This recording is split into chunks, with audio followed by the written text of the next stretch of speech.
Hello students. Hello everyone. कैसे हैं आप सब लोग? तो CSIR नेट की तैयारी के लिए ये जो आपका फास्ट ट्रैक बैच है, इसमें हम लेक्चर्स की शुरुआत कर रहे हैं। मेरा नाम डॉक्टर सचिन कुमार है। सबसे पहले हम शुरुआत करेंगे मैथमेटिकल फिजिक्स से। मैथमेटिकल फिजिक्स हम खत्म करने के बाद फिर हम आएंगे क्वांटम मैकेनिक्स पे। मैथमेटिकल फिजिक्स और क्वांटम मैकेनिक्स वैसे दोनों ही काफ़ी एक हिसाब से हम मान सकते हैं लेंदी सब्जेक्ट्स हैं, और अगर एवरेजली लें तो 30 से 40 नंबर का पेपर एमपी में और क्वांटम में इस तरीके से आया करता है, ये देखा जाता है। तो 30 से 40 एवरेज आप मान सकते हो 35, कभी 30 भी हो सकता है। पिछले पेपर में मतलब कुछ 30 का था, उससे पिछले में कभी 40 का था, तो ये चीज़ें थोड़ी बहुत वेरी कर जाती हैं। सो हम बात करने वाले हैं अब मैथमेटिकल फिजिक्स में। अब मैथमेटिकल फिजिक्स में मैं आपको बताऊं कि बहुत सारे टॉपिक हैं, जिन टॉपिक्स में आप थोड़ी सी कमांड करके अच्छे मार्क्स सिक्योर कर सकते हो। दूसरी चीज, जैसे कि नाम से ही विदित है कि ये एक फास्ट ट्रैक बैच है, तो एक फास्ट ट्रैक बैच के अंदर ऑब्वियसली कुछ चीज़ें मतलब हम ये मानकर चलते हैं कि आपको पता होगा कि मैट्रिक्स क्या होती है। हालांकि सब चीज़ें I will try to add. उसके अलावा हम ये थोड़ा सा मानकर चलते हैं कि आपको कम से कम डिटर्मिनेंट, मतलब जो आपने 11th-12th में पढ़ा है, वो चीज़ें कैलकुलेट करनी आती हैं। फाइन। तो उन चीज़ों पर ज़्यादा फोकस नहीं होता, फोकस रहता है मेनली कि पेपर में क्या आता है, और पेपर में जो आता है उसके अराउंड हमारा क्या स्ट्रक्चर है, मतलब कैसे कैसे काम होगा। तो ये सब चीज़ें हैं। अब हम क्वेश्चंस के अराउंड ज़्यादा रहेंगे, जिसके अराउंड सारा काम आता है। तो मैं पहले कोई भी चीज़ का टॉपिक ही समझाऊंगा, उसके बाद हम उससे रिलेटेड क्वेश्चंस के ऊपर चलेंगे कि पेपर में इससे रिलेटेड किस तरीके के क्वेश्चंस देखे गए हैं। तो होपफुली उसमें मैक्सिमम जो है वो आपका मतलब स्कोप हम करेंगे, कवर करने की कोशिश करेंगे। कोई क्वेश्चन ऐसा भी हो सकता है कि जो मान लीजिए यूनिक, मतलब 10 साल में या 10 पेपर में एक आध बार कभी आ गया हो, ठीक है, तो ऐसे क्वेश्चंस को हम ज़्यादा वैल्यू नहीं देंगे। बट जिन पे ऐसे देखा जाता है कि हर एक या दो पेपर में इस तरीके का कोई क्वेश्चन आ जाता है, उन चीज़ों को, या उस रीजन के अंदर एक क्वेश्चन आ जाता है, उन सब टॉपिक्स को हम ध्यान देंगे। फाइन। सो शुरू करते हैं सबसे पहले मैट्रिक्स से। तो मैट्रिक्स में आई एम एज्यूमिंग, हालांकि मैं अभी डिस्कस करूंगा उसको भी, आई एम एज्यूमिंग कि मैट्रिक्स के अंदर आपके पास जो बेसिक प्री रिक्विजिट्स हैं वो आपको पता है। मैट्रिक्स में भी मैट्रिक्स दो ऐड कैसे होती हैं, मैट्रिक्स का n क्रॉस m करके उसकी डायमेंशन कैसे लिखी जाती है, ठीक है, तो ये एक बेसिक चीज़ है। तो matrix, eigen value, eigen vector, तो हम ये चीज़ें डिस्कस करने वाले हैं। अब मैट्रिक्स फटाफट से मैं एक क्विक रिवीजन 5 मिनट के अंदर आपको दूंगा, जो कि आपको मोस्ट प्रोबेबली इतना सब पता होना चाहिए, ठीक है। और उसके बाद हम आगे बढ़ेंगे आइगन वैल्यू, आइगन वेक्टर के ऊपर, ठीक है। अब एक मैट्रिक्स क्या है? मैट्रिक्स सच माने तो मैट्रिक्स क्या है, एक बहुत वास्ट चीज़ है, इसमें बहुत चीज़ें कवर होती हैं, लेकिन सबसे बेसिक जेनरिक डेफिनेशन क्या होती है कि भाई आपने कुछ एलिमेंट्स को रोज एंड कॉलम्स में लिख दिया, इस चीज़ को मैट्रिक्स कहते हैं, बात खत्म। अब वो मेरे तुम्हारे नाम भी हो सकते हैं, वो कुछ नंबर्स भी हो सकते हैं, तो वो कुछ नंबर्स भी हो सकते हैं, कुछ स्ट्रिंग्स भी हो सकती हैं, मतलब जो किसी के भी नाम, ठीक है, इस तरीके से। तो कुछ भी हो सकता है, अलजेब्रिक क्वांटिटी भी हो सकती है, ए बी सी डी भी हो सकता है। तो हमने कुछ एलिमेंट्स को, किसी भी तरीके के एलिमेंट्स को हमने रोज एंड कॉलम में एडजस्ट करके रख दिया, तो इस चीज को हम क्या कहते हैं? इस चीज को हम मैट्रिक्स बुलाते हैं। नाउ कितने रोज हैं उसको हम n से मेंशन करते हैं, कितने कॉलम्स हैं, कितने कॉलम्स हैं उसको हम m से ऐसे मेंशन करते हैं। तो n क्रॉस m ये लिखने का तरीका होता है। और उसके बाद अब ये जो मैट्रिक्स है इसमें अब कई तरह से आप देख सकते हो कि एक आप देखोगे एक स्क्वायर मैट्रिक्स हो सकती है। ये क्या है? ये एक रेक्टेंगुलर मैट्रिक्स है जिसमें n और m जरूरी नहीं बराबर हो। तो अब एक स्क्वायर मैट्रिक्स हो सकती है। तो स्क्वायर मैट्रिक्स क्या होगी भी? एक ऐसी मैट्रिक्स जिसमें n क्रॉस n ये दोनों नंबर आपके, number of rose number of column आपके बराबर हो। उसके अलावा आपके पास रो मैट्रिक्स हो सकती है। रो मैट्रिक्स क्या है? जिसमें एक ही रो है। इस तरीके से ये आपके पास रो मैट्रिक्स है। कॉलम मैट्रिक्स जिसमें एक ही कॉलम है। तो इसमें एक रो है और n कॉलम्स हैं। ठीक है, तो इसको ऐसे लिख सकते हैं, और इसमें n रोज हैं और एक कॉलम है। इस तरीके से आप इसको लिख सकते हो।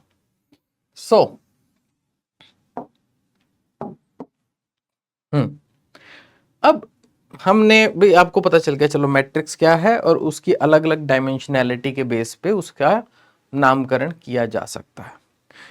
अब बात ये होती है कि जो भी मैट्रिक्स है भाई ये काम क्या आती है? मैट्रिक्स जो है एक वैरायटी ऑफ वर्क के लिए यूज किया जा सकता है। इसके जो भी रूल्स बनाए गए हैं कि मैट्रिक्स ऐसे रो कॉलम मेथड से मल्टीप्लिकेशन होगा, तो ये सारे के सारे जो मेथड्स हैं वो कुछ खास सोच के अंदर, कुछ खास मैथमेटिक्स उनके बैकग्राउंड में है। तो वो सारा मैथमेटिक्स तो हम डिस्कस नहीं कर सकते, बट उनकी काफ़ी सारी चीज़ें इंट्यूशन के तौर पर इस लेक्चर में से आपको मिल जाएंगी। नाउ जैसे मैं आपको बताता हूँ कि कोई भी, जैसे आपके पास कोई वेक्टर है, ठीक है, तो या हम ऐसे कहें कि भी कोई भी आपके पास, ठीक है, तो कोई वेक्टर है, वेक्टर को आप क्या कर सकते हो? आप एक तरह से एक कॉलम मैट्रिक्स के तौर पे लिख सकते हो। ठीक है, कभी कॉलम लिख दो, वैसे रो भी लिख सकते हो but column is more popular. तो कॉलम बाय डिफॉल्ट लेते हैं, कभी लेना पड़े तो रो के तौर पे भी ले सकते हैं, कोई दिक्कत नहीं है। तो अब कॉलम के तौर पे किसी वेक्टर को, जैसे अब मैं आपको यूं बता दूं कि मान लीजिए मेरे पास ये है x, ये मेरे पास x, ये है y, ये है z, और इसके अंदर मैं कोई वेक्टर रिप्रेजेंट करूं। अब ये वेक्टर जो मैं रिप्रेजेंट करूंगा इसका कुछ कंपोनेंट x पे होगा, कुछ y पे होगा, और ये इसका कुछ कंपोनेंट आपके पास z पे होगा। ठीक है, लाइक दिस। तो ये जो भी कंपोनेंट होगा इस वेक्टर को आप वैसे कैसे लिखोगे भी? Some number i cap plus some number j cap plus some number k cap. तो इसको मैट्रिक्स के शक्ल में आप ऐसे लिख सकते हो कि पहला जो x के लिए जितने स्टेप होगा, जो नंबर कोफिशिएंट होगा i कैप का, वो यहां, फिर यहां, फिर यहां। अब भैया इसको लिखने का क्या फायदा है भाई? या बेसिकली ये है कि मान लो कोई चीज है, डॉट प्रोडक्ट आपने करना है दो वेक्टर के बीच में, आपने डॉट प्रोडक्ट करना है दो वेक्टर के बीच में, तो आप क्या कहोगे? एक तरफ तो आप ऐसे कह सकते हो कि भी जैसे दो वेक्टर हैं तो a vector dot b vector, आप इस तरीके से आप इसको लिखते हो, और इनके जो भी कोफिशिएंट्स होते हैं उनको आप मल्टीप्लाई कर सकते हो। ठीक है, तो ये मान लीजिए है, इसमें हो गया a b c, और मान लेते हैं कोई b वेक्टर भी है जो हो गया d e f। ठीक है, इस तरीके से कोई आपका है, इनका डॉट प्रोडक्ट करोगे तो ये क्या आ जाएगा आपके पास? A D plus B E plus C F. तो ये आपके पास चीज आ जाएगी, उसमें कोई दिक्कत नहीं है। तो इसी तरीके से मैट्रिक्स में अगर मैं इसको अब ए मैट्रिक्स के तौर पे लिख रहा हूं, एक कॉलम मैट्रिक्स के तौर पे, और सिमिलरली एक बी, सिमिलरली एक, या कोमा लगा देता हूं मैं, बी होगा जो कि सी डी ई। ठीक है, तो क्योंकि वो सब इंट्रोडक्शन ही है इसलिए मैं एक बोर्ड के दो पार्ट करके उसको सॉल्व कर रहा हूं। ठीक है, तो अब इसको आप कैसे लिख सकते हो? ए ट्रांसपोज इंटू बी, आप इसको ऐसा कर सकते हो। अभी ट्रांसपोज क्या है इसको वैसे तो आपको पता होगा, बट मैं और भी अभी एक्सप्लेन कर दूंगा। तो ये क्या है, ये चीज इसको आप ऐसे लिख दोगे ए बी सी, और ये क्या है सी डी ई, डी ई एफ, सॉरी डी ई एफ, डी ई एफ था ना, यहाँ गलत लिख दिया, ठीक है। So this is D E F.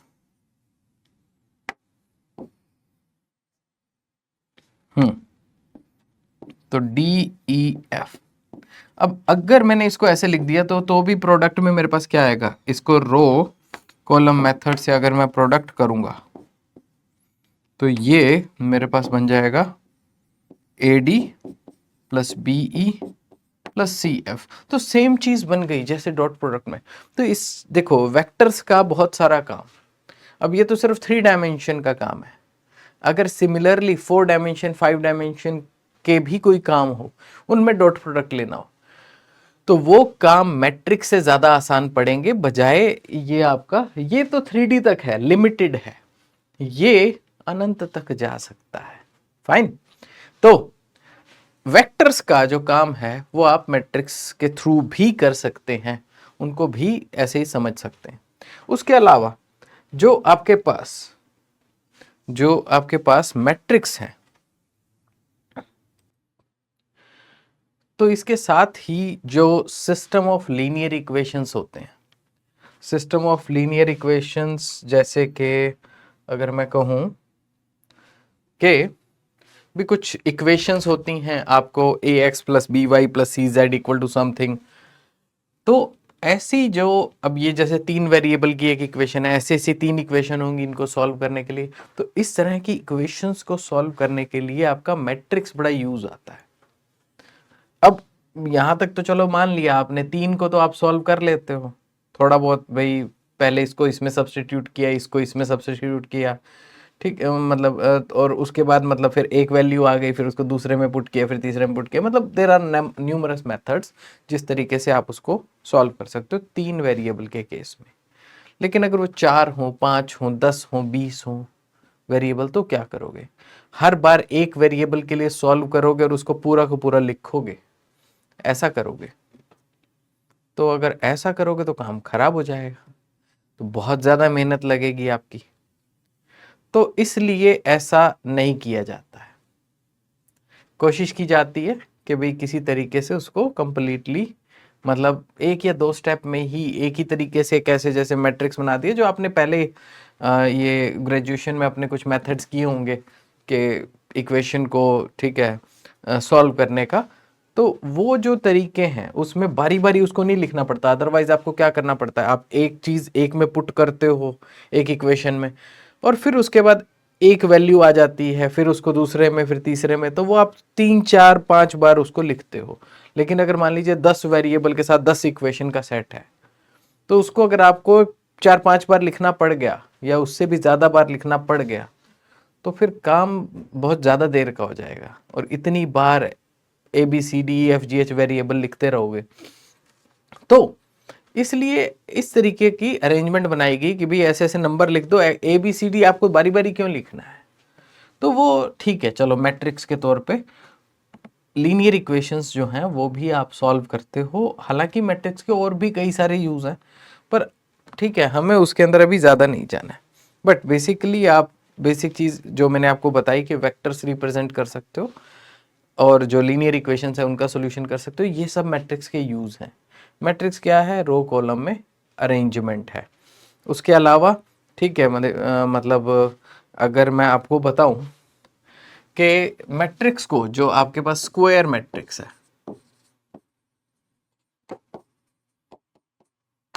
किसी भी स्क्वायर मैट्रिक्स में, जो आपके पास nth ऑर्डर की स्क्वायर मैट्रिक्स है, पॉइंट नंबर 1, अब ये जो है इसको एक जनरल नेम ऐसे लिखा जा सकता है ए आई जे। एक जनरल नेम इस तरीके से किसी मैट्रिक्स को दिया जा सकता है। अब इस चीज का मतलब क्या होता है? ये होता है भी एलिमेंट के एड्रेस के हिसाब से कि जी आई क्या है, आई जो है ये रो की काउंटिंग को एक्सप्लेन करता है।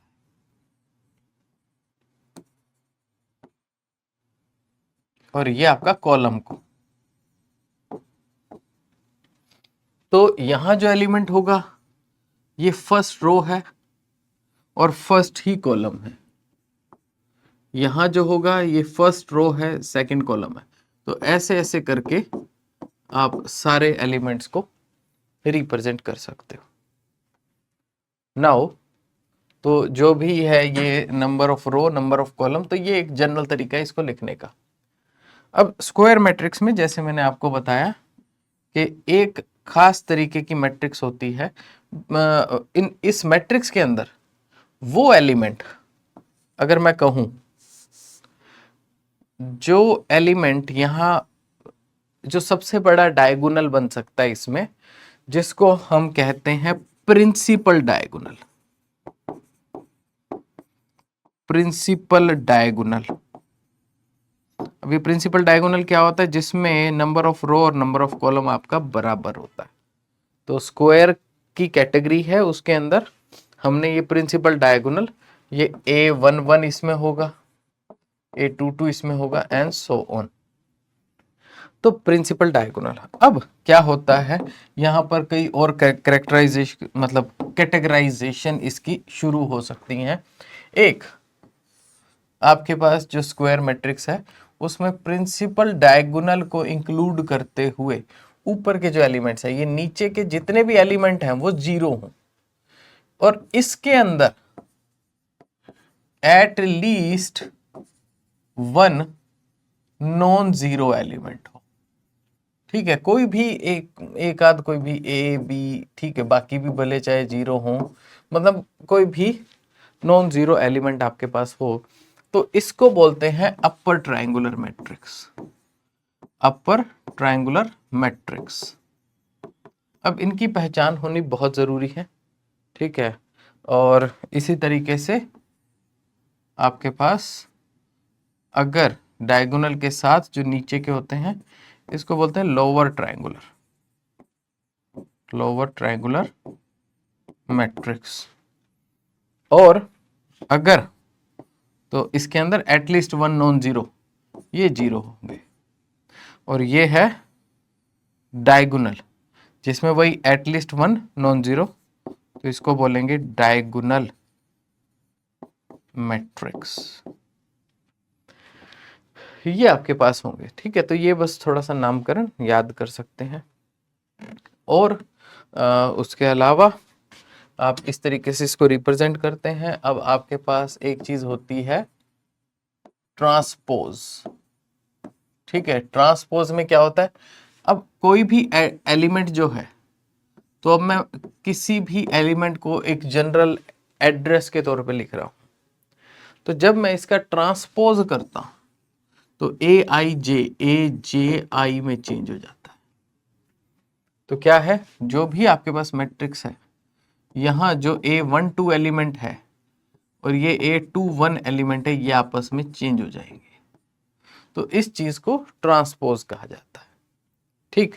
उसके अलावा एक और भी ऑपरेशन होता है जिसको हम कहते हैं कंजुगेट। तो कंजुगेट का मतलब क्या होता है? मान लीजिए AIJ, इसका मैं मान लो ये कोई एलिमेंट है जो कि एक आयोटा वाला एलिमेंट है, तो कंजुगेट का मतलब क्या होता है? तो x plus iota y x minus iota y में कन्वर्ट हो जाता है। That's it. तो ये चीजें आपके पास रहती हैं, ठीक। तो ट्रांसपोज और कंजुगेट इस तरीके के ऑपरेशंस होते हैं। अब आपके पास जैसे कई सारी चीजें इस तरीके की रहती हैं जो मैं बहुत क्विकली कवर करूंगा, बट अगर देखो मैक्सिमम स्टूडेंट्स को वो चीजें लगभग पता होती हैं, और अगर किसी चीज पे कोई छोटा मोटा डाउट लगे तो यू आर ऑलवेज ओपन कि भैया नेट पे जाओ, एनसीईआरटी की एक बार बुक डाउनलोड कर लो, मैट्रिक्स चैप्टर एनसीईआरटी लिखोगे कहीं ना कहीं से आ जाएगा। तो बस एक बार उसको फटाफट से रिवाइज कर लो, इतना सा काम होता है 10 मिनट का, ठीक है। तो इन छोटी चीज, छोटे जो कंसेप्ट्स हैं जो ऑलरेडी आप काफी टाइम से पढ़ते आए हैं, ठीक है, उनको हम कम टाइम देते हुए मेन जिस पे क्वेश्चन आना है उस पे तक कि हम ज्यादा एम्फेसाइज कर सकें, क्योंकि देखो कई बार क्या होता है छोटे छोटे कंसेप्ट्स में, अब किसी एक स्टूडेंट का एक डाउट है, उसे लगता है सर को ये कवर करना चाहिए, किसी और स्टूडेंट का कोई और डाउट है, तो वो जो छोटी छोटी चीजें होती है जो हो सकता है डाउट बचपन से पड़े हों, तो उनके लिए थोड़ी मेहनत कई बार करनी पड़ सकती है। ठीक है, तो obviously in a fast track course तो ठीक है, मतलब हमें भी उतना फास्ट रहना पड़ेगा, सबको थोड़ा सा बनना पड़ेगा। ठीक है, ताकि मैक्सिमम चीज़ें हम कवर कर सकें और आपको मैक्सिमम एफिशिएंट बना सकें। फाइन, और इसमें कोई भी शर्म नहीं होती। और एक चीज ठान लो कि जो डाउट कभी बचपन में रह गया कि हाँ मैं इस चीज में कंफ्यूज हो जाता था, तो भाई ठीक है, वो तुम्हारी तब की नॉलेज से कंफ्यूजन रह गई थी, अब तुम ज्यादा नॉलेज वाले हो, अगर अब उसी चीज को देखोगे तो वो खत्म हो जाएगा। But just the thing is that कि आप टाइम निकालिए और उसको टाइम दीजिए। ठीक है, दैट इज समटाइम्स इंपॉर्टेंट। तो चलिए, अब इसमें आप पढ़ते आए हैं सिमेट्रिक मैट्रिक्स। सिमेट्रिक मैट्रिक्स क्या होता है? भी कोई आपके पास एक मैट्रिक्स है, अगर आपने उसका ट्रांसपोज ले लिया तो वो उसी मैट्रिक्स के बराबर हो जाए। ठीक है, मतलब ट्रांसपोज लेने से कोई फर्क ना पड़े। सिमेट्रिक के साथ ही एक होती है स्क्यू सिमेट्रिक मैट्रिक्स। अगर आपने ट्रांसपोज लिया तो वो नेगेटिव ऑफ ए के, नेगेटिव ऑफ दैट मैट्रिक्स के बराबर हो जाए। कई बार इसको एंटी या कोई एंटाई भी बोल देते हैं, उस तरीके से एंटी या स्क्यू सिमेट्रिक। तो जैसे ये डेफिनेशन है, सिमिलरली अब ये है रियल दुनिया में, बिल्कुल इसी के जैसा आपके पास होता है कॉम्प्लेक्स दुनिया में, जिसको हम बोलते हैं हर्मिशियन, हर्मिशियन मैट्रिक्स। तो वो क्या होता है, किसी मैट्रिक्स का आपने कंजुगेट लिया और उसका ट्रांसपोज ले लिया, तो जिसको हम ए डैगर से रिप्रेजेंट करते हैं, दिस इज इक्वल टू ए, उसी मैट्रिक्स के बराबर है, ए डैगर इज इक्वल टू ए। तो इसी तरीके से स्क्यू हर्मिशियन, तो मतलब यह है कि अगर उसमें कोई कॉम्प्लेक्स नंबर आ गए, अगर कोई कॉम्प्लेक्स नंबर्स आ गए हैं, तो आपको कॉम्प्लेक्स नंबर की टेंशन नहीं लेनी, आयोटा जो भी होगा वो माइनस आयोटा में चेंज हो जाएगा। ठीक, तो अगर कॉम्प्लेक्स नंबर नहीं है, सिर्फ रियल नंबर्स हैं, तब ये डेफिनेशन वर्क करती है। नाउ तो स्क्यू या एंटी हर्मिशियन मैट्रिक्स, वो आपके पास क्या रहेगा, a dagger is equal to negative of a. बिल्कुल ये और ये एक जैसी डेफिनेशन है। ठीक, तो कुछ चीजें आप इनके बारे में, कुछ फीचर्स याद कर सकते हो। ठीक है, पहला, ऐसे केस में डायगोनल एलिमेंट्स आर जीरो, तो इस केस में डायगोनल एलिमेंट्स जीरो होंगे। हर्मिशियन में डायगोनल एलिमेंट्स आर रियल। ठीक है, तो रियल नंबर्स होंगे, कॉम्प्लेक्स नंबर नहीं होंगे। और इसके अंदर जो आपके पास डायगोनल एलिमेंट्स हैं आर आइदर प्योरली इमेजिनरी और या तो वो प्योरली इमेजिनरी होंगे और जीरो हो सकते हैं। तो इस केस में या तो वो प्योरली इमेजिनरी होंगे या जीरो हो सकते हैं। इस केस में रियल ही होंगे तो इसमें भी रियल, बट ये है ही रियल, तो इसमें कोई खास बात नहीं लगती वो। ठीक है, और इस केस में आपके पास जीरो होंगे बस। ठीक है, तो ये भी बाय डिफॉल्ट रियल।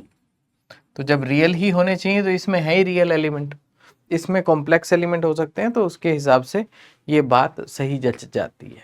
ठीक है, कि इसमें कुछ अलग है। फाइन, तो ये सब चीजें हैं। इसके साथ एक आपके पास होता है जिसको मैं फटाफट से बता देता हूं, तो एक आपके पास होती है ऑर्थोगोनल मैट्रिक्स। ठीक है, ऑर्थोगोनल मैट्रिक्स। ऑर्थोगोनल मैट्रिक्स क्या होती है भाई? एक ऐसी मैट्रिक्स जिसका ट्रांसपोज ले लो और उसको उसी मैट्रिक्स से मल्टीप्लाई कर दो तो आइडेंटिटी आ जाता है, ऑर्थोगोनल मैट्रिक्स। या इसकी दूसरी डेफिनेशन लेते हैं कि अगर उसका ट्रांसपोज ले लो तो वो उस मैट्रिक्स के इनवर्स के बराबर हो जाता है। इस चीज को बोलते हैं ऑर्थोगोनल मैट्रिक्स। ट्रांसपोज लिया और इनवर्स हो गया। सिमिलरली अब इसी का कॉम्प्लेक्स रूप यूनिटरी मैट्रिक्स, यूनिटरी मैट्रिक्स। तो यूनिटरी में क्या होता है भाई? एक मैट्रिक्स है, उसका कंजुगेट ट्रांसपोज लिया और मल्टीप्लाई किया तो आइडेंटिटी आ गई। या आप दूसरे शब्दों में कह सकते हो उसका कंजुगेट ट्रांसपोज लिया तो वो इनवर्स के बराबर आ गया। तो वो है आपके पास ऑर्थोगोनल मैट्रिक्स और ये है आपके पास यूनिटरी मैट्रिक्स। फाइन। अब इनके अंदर भी कुछ खास फीचर्स होते हैं। ठीक है भी, पहले एक एग्जांपल ले लेते हैं। भी मान लीजिए आपके पास मैं एक मैट्रिक्स कह रहा हूं,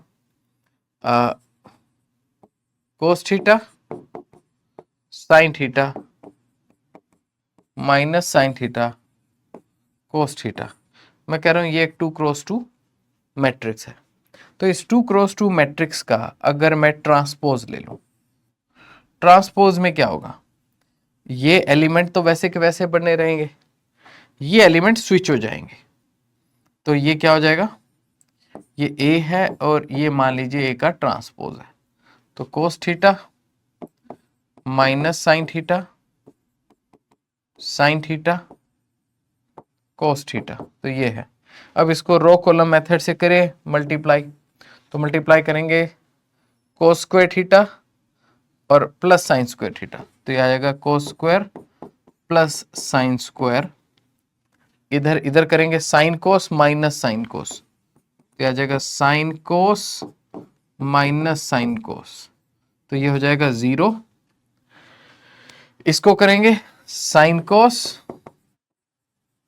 माइनस साइन कोस और इधर करेंगे तो ये आ जाएगा sine square plus cos square. तो ये क्या हो गया? 1 1 0 0, आइडेंटिटी आ गई भाई।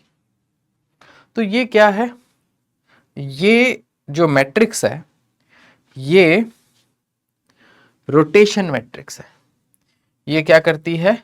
ये किसी भी सिस्टम में कोई भी वेक्टर हो आपका, मान लीजिए ये आपका एक वेक्टर है जो कि ए बी से मैं रिप्रेजेंट कर रहा हूं, तो मैट्रिक्स क्या करती है? मैट्रिक्स एक तरह के एक ऑपरेशन कर सकती है। मैट्रिक्स को एक ऑपरेटर की तरह, तीसरी डेफिनेशन, एक मैंने बताया था कि आपके पास वेक्टर की तरह यूज हो सकता है। मैट्रिक्स वो तो कॉलम था, लेकिन जब मैट्रिक्स में स्क्वायर फॉर्म में लेंगे तो वो क्या होगा? वो ऑपरेटर की तरह यूज हो सकता है। ठीक है, तो ऑपरेटर के तौर पे भी मान लो ये जो मैट्रिक्स है, ये अगर मैं इस पे अप्लाई करूं, मैं कहूं कि अच्छा चलो कोस साइन माइनस साइन और कोस, अगर मैं इसको ए बी से मल्टीप्लाई कर दूं तो ये मुझे कुछ दे देगा a डैश b डैश, कुछ सॉल्व होके ऐसे रो कॉलम मल्टीप्लाई होके ये कुछ वैल्यू दे देगा।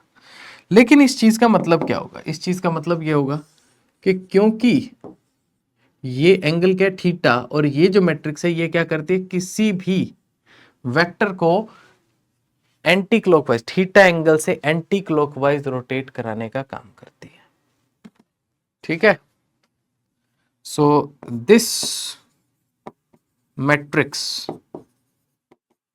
rotates a vector anti-clockwise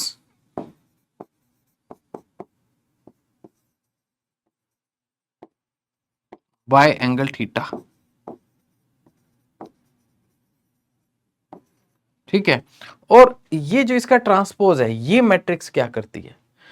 तो आप याद कर सकते हो, अगर आपने किसी वेक्टर को एंटी क्लॉकवाइज कुछ एंगल रोटेट करना और फिर देखना वो नया वेक्टर क्या होगा, तो भैया यहाँ थीटा की वैल्यू रख दो 30 डिग्री मान लो आपने किसी वेक्टर को उन्होंने दिया हुआ है और वो कहते हैं 30 डिग्री रोटेट करके इस वेक्टर के नए कोऑर्डिनेट्स क्या होंगे, तो भैया यहाँ 30 डिग्री पुट कर दो और उसके साथ जो भी वो वेक्टर दिया हो 1 1 1 2 कुछ भी दिया हो उसके साथ मल्टीप्लाई कर दो, बस आंसर आ जाएगा। तो एक मैट्रिक्स क्या है, मैट्रिक्स एक तरह का एक ऑपरेटर के तौर पे भी काम कर सकती है। तो ये एक तरह से ऑपरेशन कर रही है, ठीक है। तो ये एंटी क्लॉकवाइज रोटेट करता है, ये क्या है, ये है clockwise rotation, clockwise rotation by theta. तो ये क्लॉकवाइज रोटेशन करता है और ये एंटी क्लॉकवाइज रोटेशन करता है, लाइक दिस। और जब आपने एक ऑपरेशन किया तो क्या है, ये एक ऑपरेटर की तरह काम कर रहा है, किसी पे अप्लाई करके उस वेक्टर को कहीं का कहीं भेज सकता है।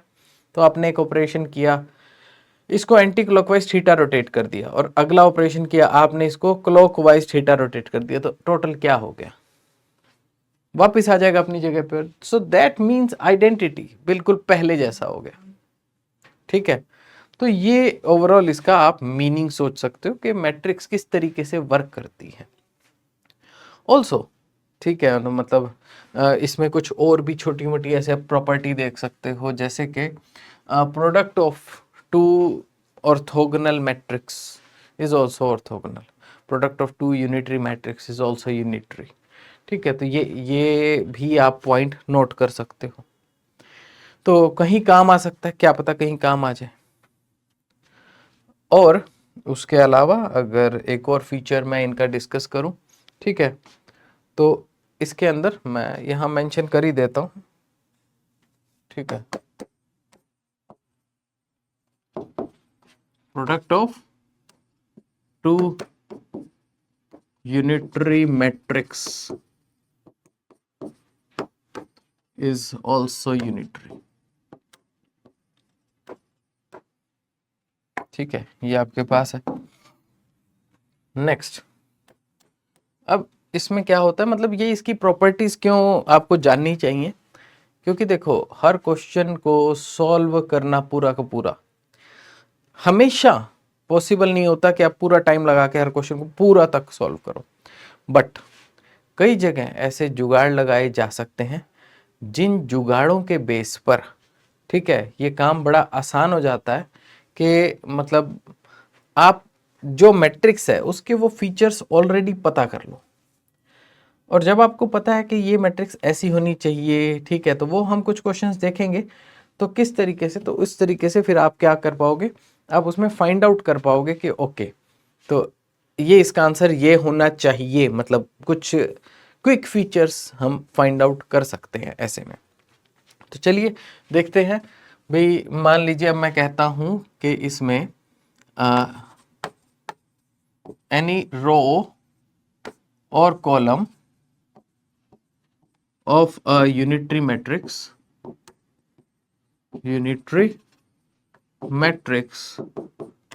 behaves like a unit vector, behaves like a unit vector,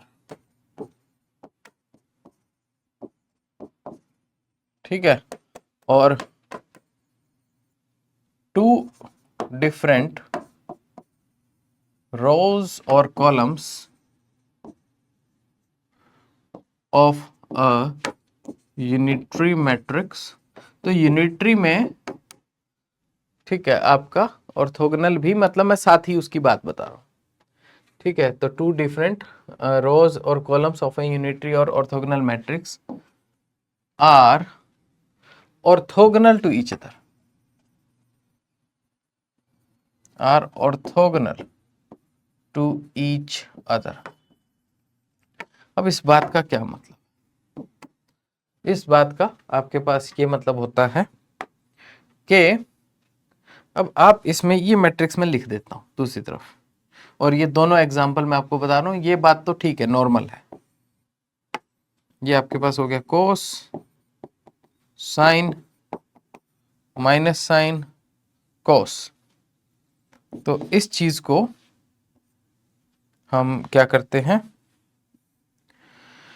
now इस चीज में से अगर मैं एक कॉलम निकालता हूं, ये कॉलम मैं निकालता हूं, एक कॉलम, अगर मुझे देखना है यूनिट वेक्टर, यूनिट वेक्टर का मतलब क्या होता है भाई, जैसे अगर मान लो मैं इसको एक वेक्टर के तौर पे मान रहा हूं, तो ये x का कंपोनेंट होगा, ये y का कंपोनेंट होगा, तो इसका मैग्नीट्यूड क्या होगा, मैग्नीट्यूड अगर मैं देखूंगा तो cos square theta plus sine square theta और उसका square root, so that is equal to 1। तो अगर मैं इसके मैग्नीट्यूड की बात कर रहा हूं तो ये 1 आ रहा है, it means a unit vector.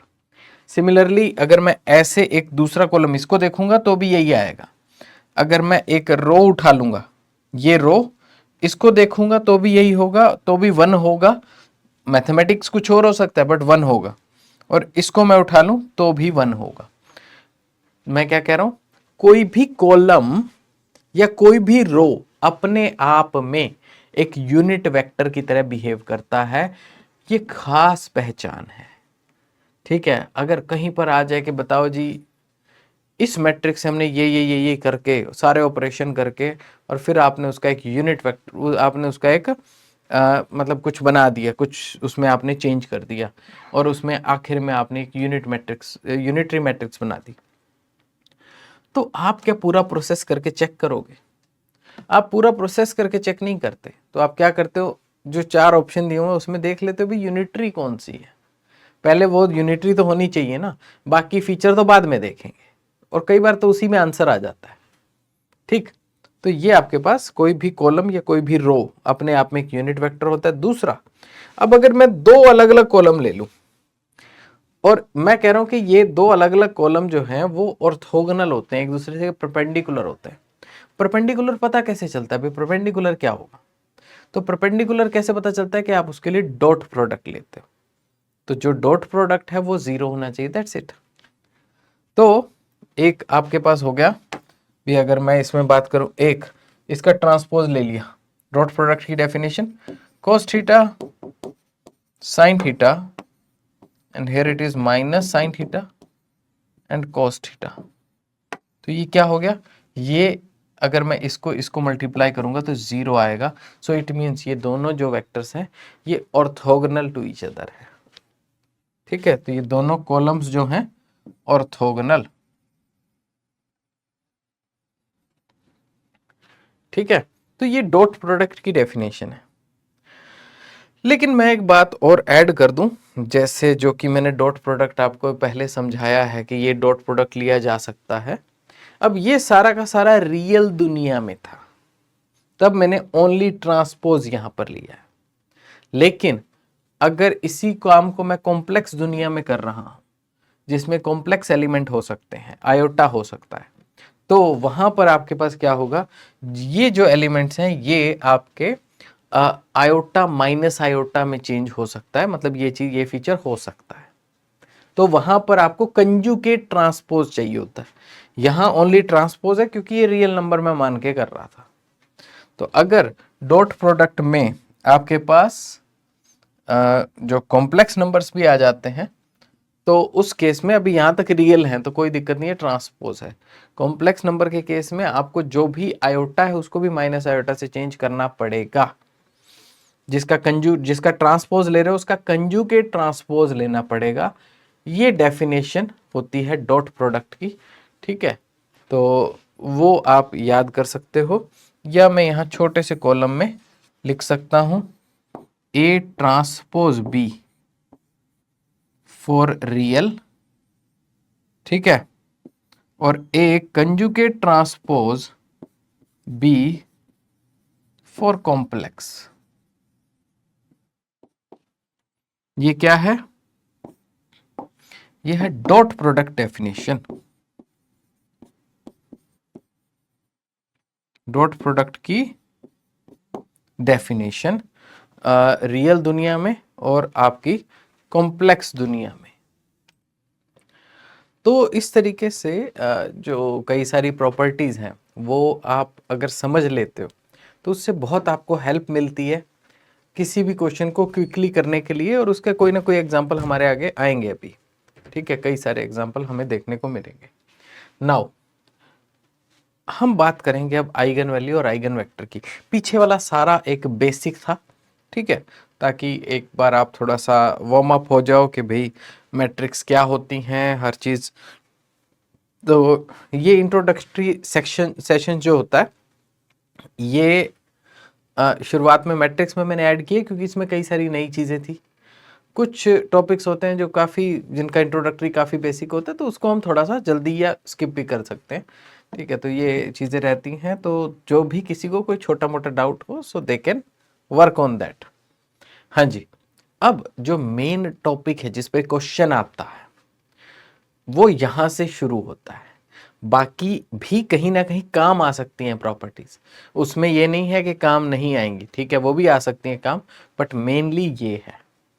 अब इसके अंदर आइगन वैल्यू और आइगन वेक्टर की हम बात करते हैं। अभी जैसा कि हमने देखा कि एक हमारे पास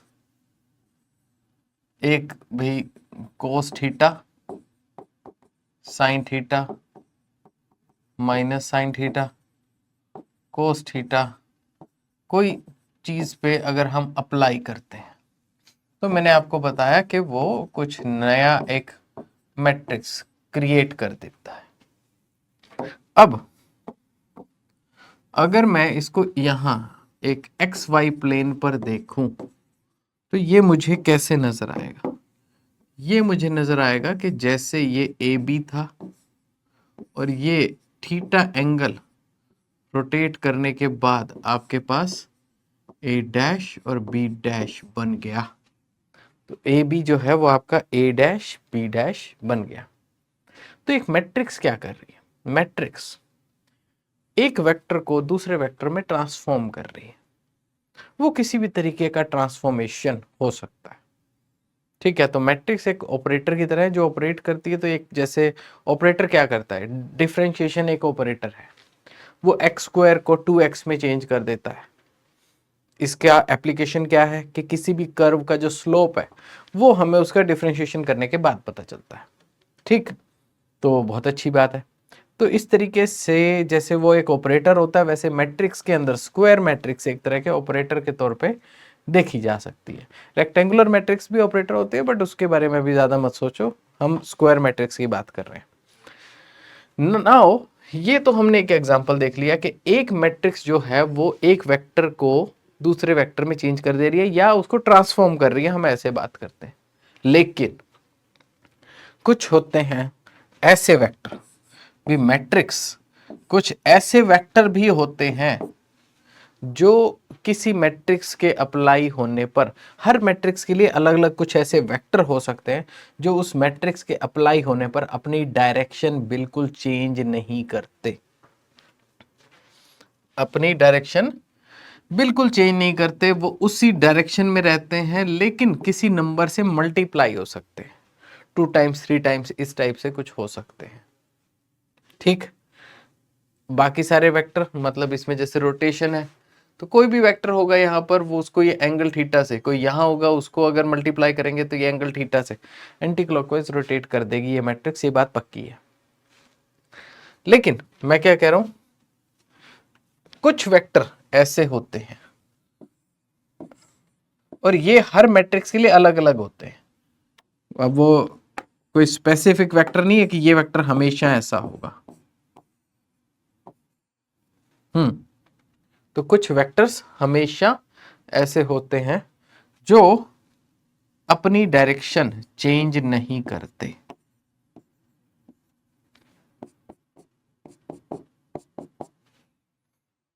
जो अपनी डायरेक्शन चेंज नहीं करते, वो वैसे के वैसे बने रहते हैं।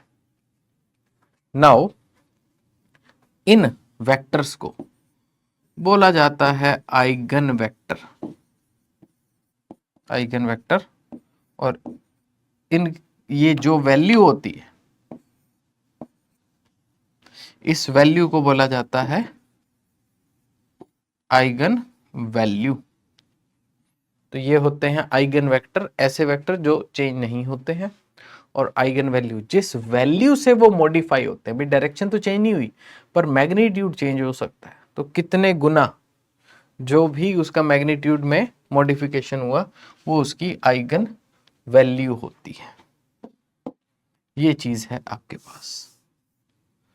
नाउ ये आइगन वेक्टर और आइगन वैल्यू। अब इसमें पहला टास्क ये आता है कि आइगन वैल्यू फाइंड आउट कैसे करें। तो आइगन वैल्यू फाइंड आउट करने के लिए आपके पास होता है कि भाई ये जो भी मैट्रिक्स है ए और ये वेक्टर है एक्स माइनस लैम्डा एक्स, ये इधर माइनस में ले आए इक्वल टू 0। अब ये जो 0 लिखा है ना, ये 0 नहीं है, ये कॉलम मैट्रिक्स के तौर पे है। ठीक है, तो ये जो चीज है ये मैट्रिक्स वेक्टर पे अप्लाई होगी, तो फिर क्या रहेगा, वेक्टर, एक कॉलम वेक्टर। ये क्या है, ये कॉलम वेक्टर है। ठीक है, कॉलम मैट्रिक्स है, मतलब वेक्टर का रिप्रेजेंट करते हो कॉलम मैट्रिक्स है, और इससे नंबर मल्टीप्लाई हो रहे हैं। ये क्या है, ये भी इस तरीके से 0 0 0 है।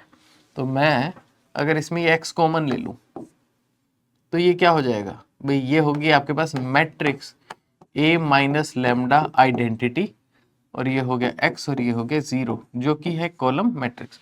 इसको अगर मैं लिखूं तो ये क्या होता है, ये जो भी मैट्रिक्स है आपके पास, जो भी मैट्रिक्स है उसमें से माइनस लैम्डा, ये जो डायगोनल एलिमेंट है इनमें से माइनस लैम्डा, बाकी सारे एलिमेंट एज इट इज रख के, और ये एक जो वेक्टर है वो जो भी है आपका एक्स वाई जेड, और उससे क्या बनना चाहिए, यह आना चाहिए 0 0 0। तो इसका मतलब ये है, ये अकेला कोई नंबर नहीं है। तो अगर आप दो कॉलम मैट्रिक्स को जोड़ोगे तो तीसरा कॉलम मैट्रिक्स बनेगा। तो अब क्या होता है, जब ये आपको वैल्यूज निकालनी है तो भैया ये जो मैट्रिक्स है इसका डिटर्मिनेंट 0 होना चाहिए। सो a माइनस लैम्डा आई, इसका डिटर्मिनेंट 0 होना चाहिए। इस चीज को आप कहते हैं कैरेक्टरिस्टिक इक्वेशन।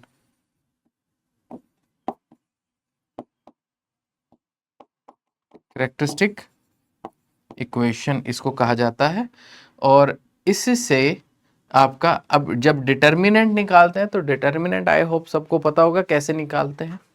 ठीक है, तो डिटर्मिनेंट जो होता है कैरेक्टरिस्टिक इक्वेशन, मतलब वो एक नंबर होता है। डिटर्मिनेंट कोई आपके पास मैट्रिक्स नहीं होती वो, दैट्स वाई इसको अब हम 0 लिख सकते हैं। तो इसको बोलते हैं कैरेक्टरिस्टिक इक्वेशन, और इससे आप लैम्डा की वैल्यू फाइंड आउट कर सकते हो किसी भी केस में। तो इसको अभी हम देखेंगे। ठीक है, इसका कोई एग्जांपल करके देख सकते हैं। ठीक है, वो हम देखेंगे। अब एक बार जैसे हम बात करते हैं, एक चीज होती है जिसको हम बोलते हैं कैले हैमिल्टन, कैले हैमिल्टन थ्योरम। तो क्या कहती है कैले हैमिल्टन थ्योरम? कैले हैमिल्टन थ्योरम जो है वो आपकी ये कहती है कि भी कोई भी जो मैट्रिक्स है, कोई भी जो मैट्रिक्स है वो अपनी जो कैरेक्टरिस्टिक इक्वेशन है उसको सेटिस्फाई करती है। ठीक है, matrix satisfies it's characteristic equation. तो आपको हमेशा एक बात ध्यान रखनी है कि कभी भी मैट्रिक्स को लेके कोई इक्वेशन बनी हुई हो कि मैट्रिक्स का स्क्वायर प्लस मैट्रिक्स का क्यूब, इस तरीके से कुछ भी, तो वहां आपको समझ जाना है कि बहुत हाई चांस है कि ये क्वेश्चन कैले हैमिल्टन थ्योरम का होगा। तो मैट्रिक्स की जहां भी इक्वेशन आपको नजर आए तो वहां आपको ये बात मेन रखनी है कि देयर इज अ स्कोप कि ये कैले हैमिल्टन थ्योरम का होगा।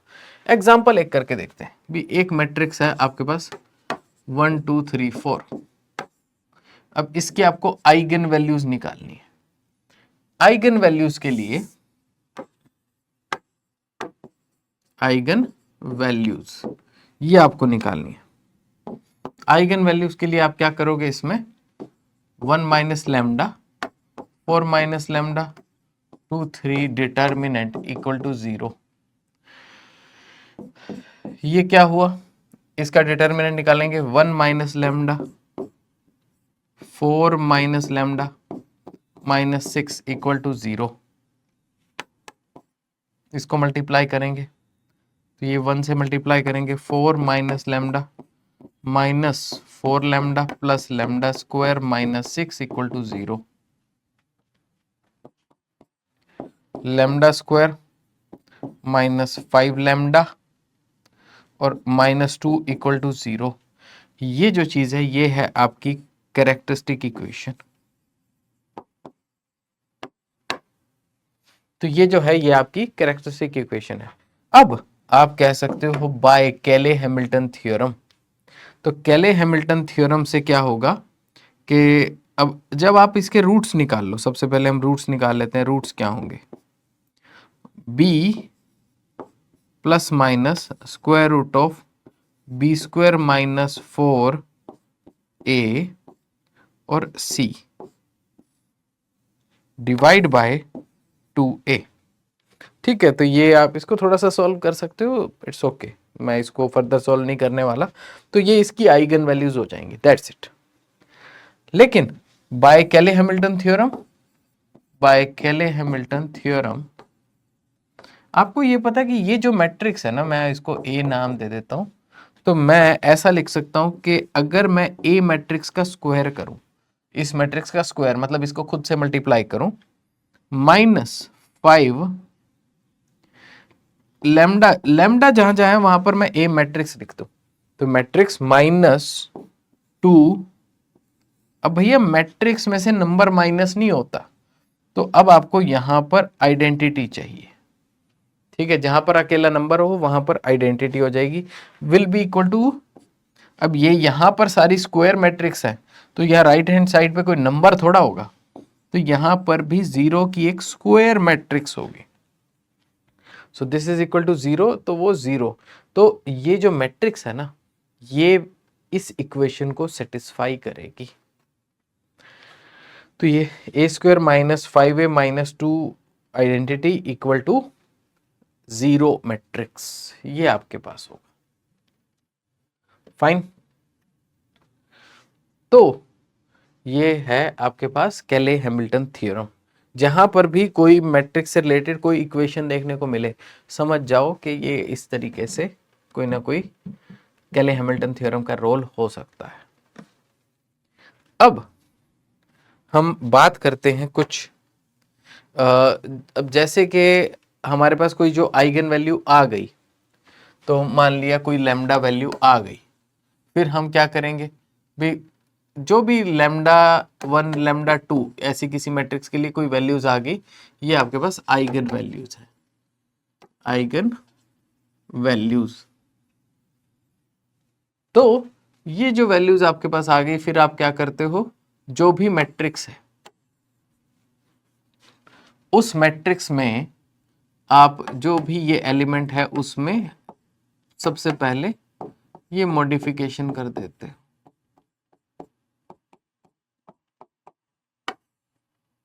और यहां आपको पता है कि इस मैट्रिक्स को अप्लाई करने के बाद ये जो वेक्टर है, ये जो आइगन वेक्टर होता है, ये 0 0 0 देता है।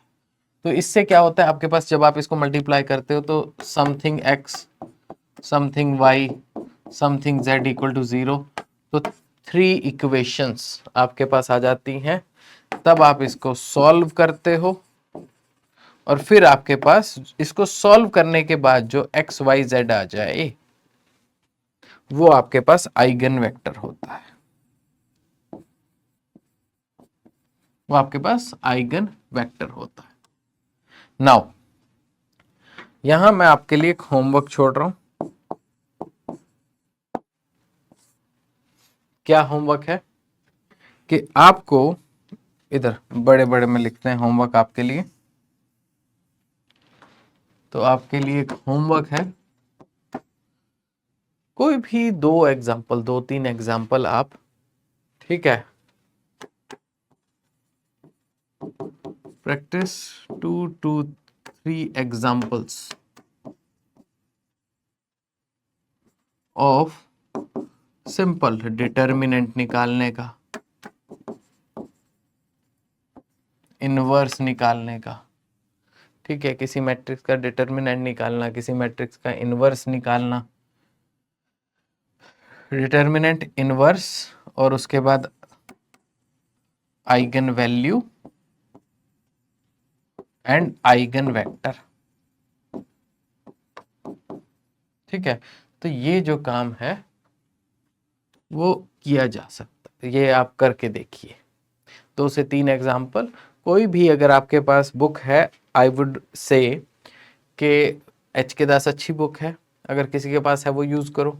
अदरवाइज आपकी बीएससी की, एमएससी की, मैथमेटिकल फिजिक्स की कोई भी बुक आपके पास पड़ी है, सब चलेगा। जो आपको एग्जाम पॉइंट ऑफ व्यू से इंपॉर्टेंट है वो मैं यहाँ कराऊंगा। वो किसी बुक में हो भी सकता है और नहीं भी हो सकता, लेकिन पूरा का पूरा किसी बुक में नहीं मिलेगा, ये बात मान के चलो। तो आपको क्या ध्यान देना है, मतलब उनको सिर्फ इस तरह से कि चलो थोड़ा सा रिवीजन करना है, ये उन बुक्स को सिर्फ इस तरीके से यूज करो, अदरवाइज उनको यूज मत करो। तो ये थोड़ा सा बस करके देखना, आइगन वैल्यू, आइगन वेक्टर कैसे फाइंड आउट करते हैं, ठीक। तो ये चीजें थोड़ा सा करके देखोगे, कुछ चीजें उसमें नहीं पता चलेगी, जो कि हो सकता है पहले बचपन में मिस हो गई हो, ठीक है। तो वो चीजें थोड़ा सा रहेंगी। नाउ हाँ, अभी मैं आपको बता रहा था, ठीक है, हमने कैले हैमिल्टन थ्योरम कर किया है, कैरेक्टरिस्टिक इक्वेशन की हमने बात की है, और हमने देखा कि आइगन वेक्टर जो है वो कैसे फाइंड आउट करते हैं। अब मैं आपको बता रहा हूं एक चीज जिसको हम कहते हैं properties of eigen values and eigen vectors. ये प्रॉपर्टीज अगर सारी आपको याद रहेंगी तो ये क्या है, ये बहुत हेल्प करती हैं आपको किसी भी क्वेश्चन को सॉल्व करने में। तो चलिए शुरू करते हैं। सबसे पहली property, sum of eigen values is equal to the trace of the matrix, trace of the matrix. अब इस बात का क्या मतलब हुआ, जो भी आपकी आइगन वैल्यूज हैं, जितनी भी आई, उनका जो जोड़ कर दोगे, ट्रेस, ट्रेस क्या होता है, ट्रेस होता है सम ऑफ प्रिंसिपल डायगोनल एलिमेंट्स। तो प्रिंसिपल डायगोनल कौन सा होता है, जो मैट्रिक्स में ये यहां पर आपके पास सबसे बड़ा जो डायगोनल होता है। अब डायगोनल तो आप ये भी बना सकते हो, ये भी बना सकते हो, कोई भी बना सकते हो, लेकिन जो ये सबसे बड़ा, जिसमें A11, A22, ये वाले जो एलिमेंट होते हैं, ये आते हैं, वो आपके पास होता है डायगोनल, ठीक। तो ये जो होता है तो ट्रेस के बराबर होता है। दूसरा,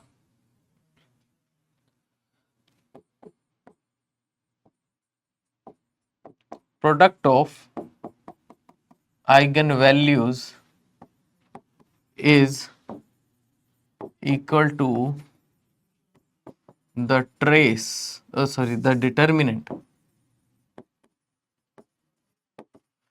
determinant of the matrix.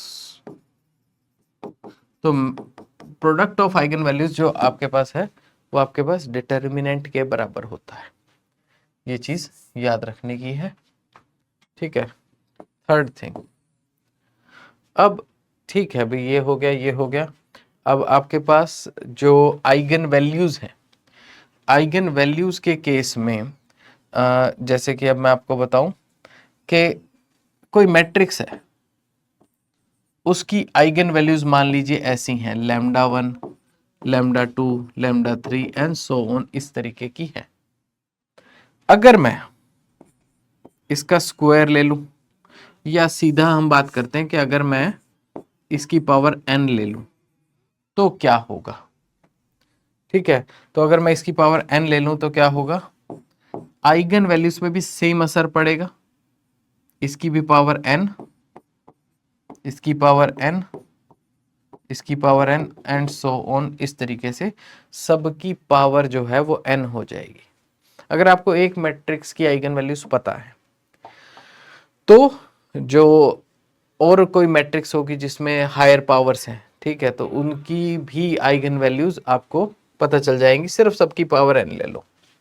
Similarly अगर मैं कोई एक नंबर किसी मैट्रिक्स से मल्टीप्लाई करता हूं तो उसका असर सेम तरीके से उसकी आइगन वैल्यूज पर भी पड़ेगा, लाइक दिस। अगर मैं किसी नंबर का इनवर्स, किसी मैट्रिक्स का इनवर्स ले लूं तो उसकी आइगन वैल्यूज पर भी सेम असर पड़ेगा, 1/λ1, 1/λ2, तो ये भी इनवर्स हो गया, 1/λ3 एंड सो ऑन। नाउ सबसे लास्ट चीज, ठीक है, उसको नीचे ही लिखता वैसे तो अच्छा लगता, ठीक है, एक सेट में, पर कोई बात नहीं, उसे हम यहां लिख देते हैं। फिर मान लो मैं a² + 2a इस टाइप से कोई नई मैट्रिक्स बना दूं, मैट्रिक्स जोड़ के नई मैट्रिक्स बना दूं a² + 2a, तो इसकी आइगन वैल्यूज क्या होंगी? इसकी आइगन वैल्यूज होंगी, क्योंकि आपको इसकी आइगन वैल्यू पता है कि λ1 है, तो सेम मैट्रिक्स के केस में कह रहा हूं, अगर डिफरेंट डिफरेंट मैट्रिक्स हो फिर ये चीज अप्लाई मत करना। तो λ1² + 2λ1 ये पहला होगा, उसी तरीके से λ2² + 2λ2 ये नया होगा, λ3² + 2λ3। तो इस तरीके से आपके पास मल्टीपल आइगन वैल्यूज जो हैं वो आपके पास बन जाएंगी। तो इक्वेशन फॉर्म में हो तब भी वो चीज वर्क करेगी, बाकी अगर कुछ भी उसके साथ मैट्रिक्स के साथ जो भी होगा उसका असर उसकी आइगन वैल्यूज पर देखने को आपको मिल जाएगा। तो ये मतलब इस तरीके से ये कुछ प्रॉपर्टीज जो हैं ये हमेशा आपको याद रहनी चाहिए, तो ज़्यादा अच्छा रहता है। अब हम बात करते हैं कि भी ये आपने देखा भी आइगन वैल्यूज के बारे में। अब एक जैसे और मैं बात बताता हूँ, चौथा, ठीक है, four upper triangular, lower triangular and diagonal matrix, for upper triangular, lower triangular and diagonal matrix, the eigenvalues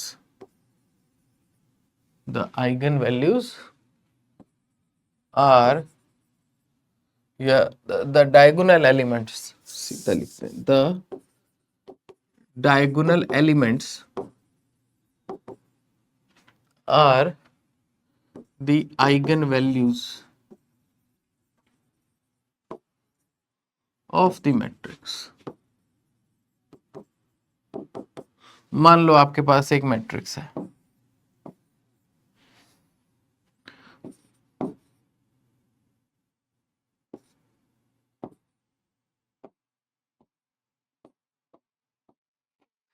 अगर आप इस मैट्रिक्स को ध्यान से देखें तो ये क्या है, ये एक तरह से एक अपर ट्रायंगुलर मैट्रिक्स है। तो आपको कुछ नहीं, सॉल्व नहीं करना है इसका, अपर ट्रायंगुलर और लोअर हो या डायगोनल हो, ऐसे केस में जो आपके पास आइगन वैल्यूज हैं वो आपके पास हैं ये डायगोनल एलिमेंट्स, ये आपके पास है, ठीक। तो ये हो गया नंबर 4। अब हम आ जाते हैं थोड़ा सा आइगन वेक्टर्स के ऊपर, ठीक है। डिफरेंट आइगन वैल्यूज, जो अलग अलग आइगन वैल्यूज हैं, different eigen values will show different eigen vectors,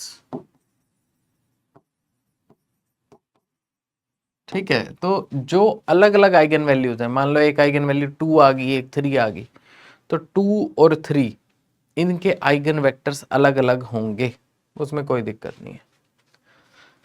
अगर कोई सेम आइगन वैल्यू आ गई भाई, 2 और 2 सेम आइगन वैल्यू आ गई, तो फिर आपके पास है आएगा सेम आइगन वैल्यूज में और may not have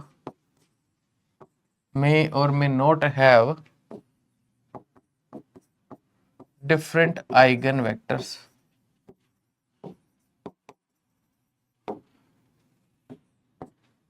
ठीक है, तो सेम जो आइगन वैल्यू हैं उनमें ज़रूरी नहीं है कि आइगन वेक्टर डिफरेंट हो भी सकते हैं, नहीं भी हो सकते हैं, उनके कुछ क्राइटेरियाज होते हैं, आपके लिए इंपॉर्टेंट नहीं है। ठीक है, तो हाँ, एक आइगन वैल्यू 2 है, एक 3 है, उनके आइगन वेक्टर अलग अलग ही निकलेंगे। Generally eigen vectors are linearly independent of each other।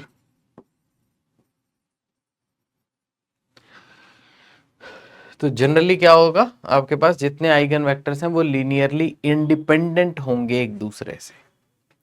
ठीक, तो लीनियरली इंडिपेंडेंट का मतलब क्या होता है कि भी मान लो दो वेक्टर है, उसको भी मैं मैथमेटिकली बताऊंगा अलग से। दो वेक्टर हैं कि उनको भाई क्या इसको किसी नंबर से मल्टीप्लाई करके ये वेक्टर बनाया जा सकता है, नहीं बनाया जा सकता, तो वो हो जाता है लीनियर डिपेंडेंस। अगर नहीं बनाया जा सकता तो वो लीनियरली इंडिपेंडेंट। तो अभी इसको मैं मैथमेटिकली बताऊंगा, तो लीनियरली इंडिपेंडेंट होना चाहिए फॉर सिमेट्रिक और Hermitian matrix the eigenvectors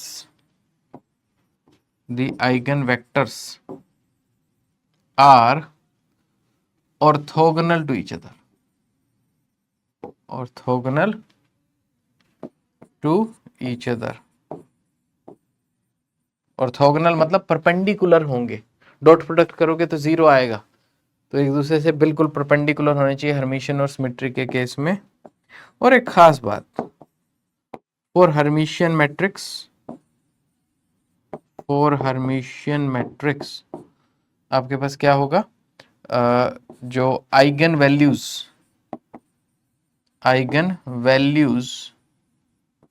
will be real.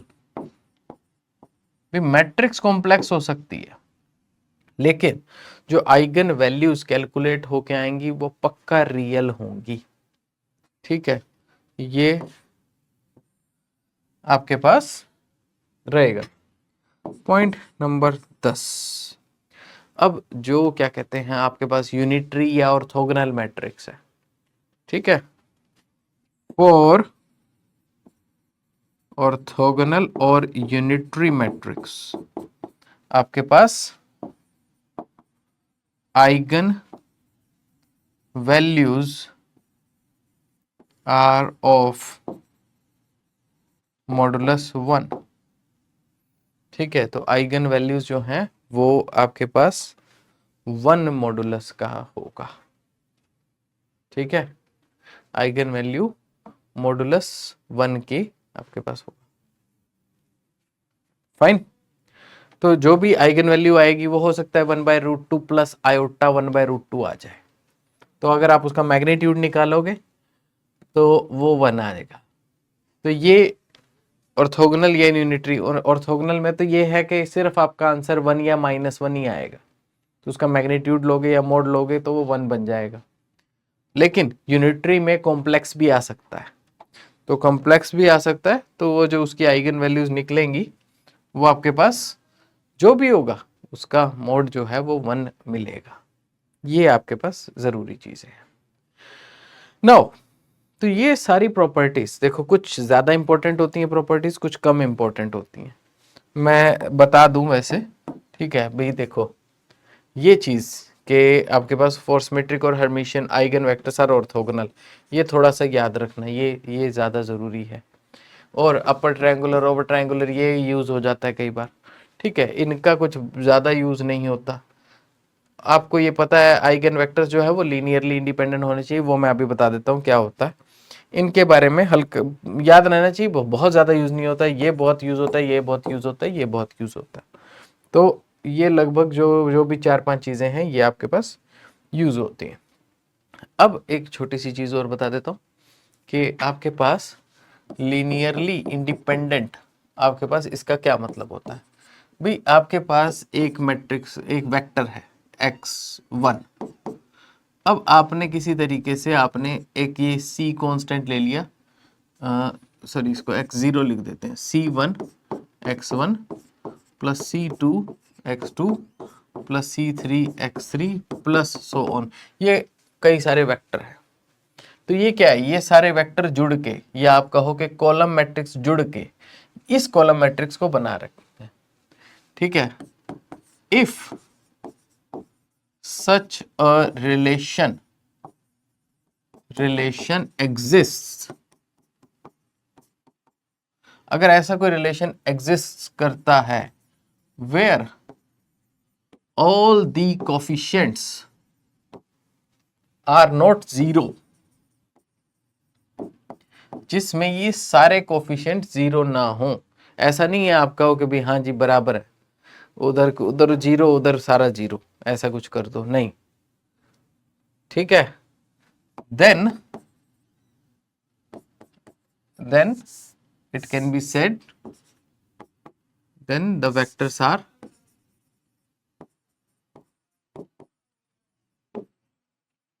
linearly dependent of each other।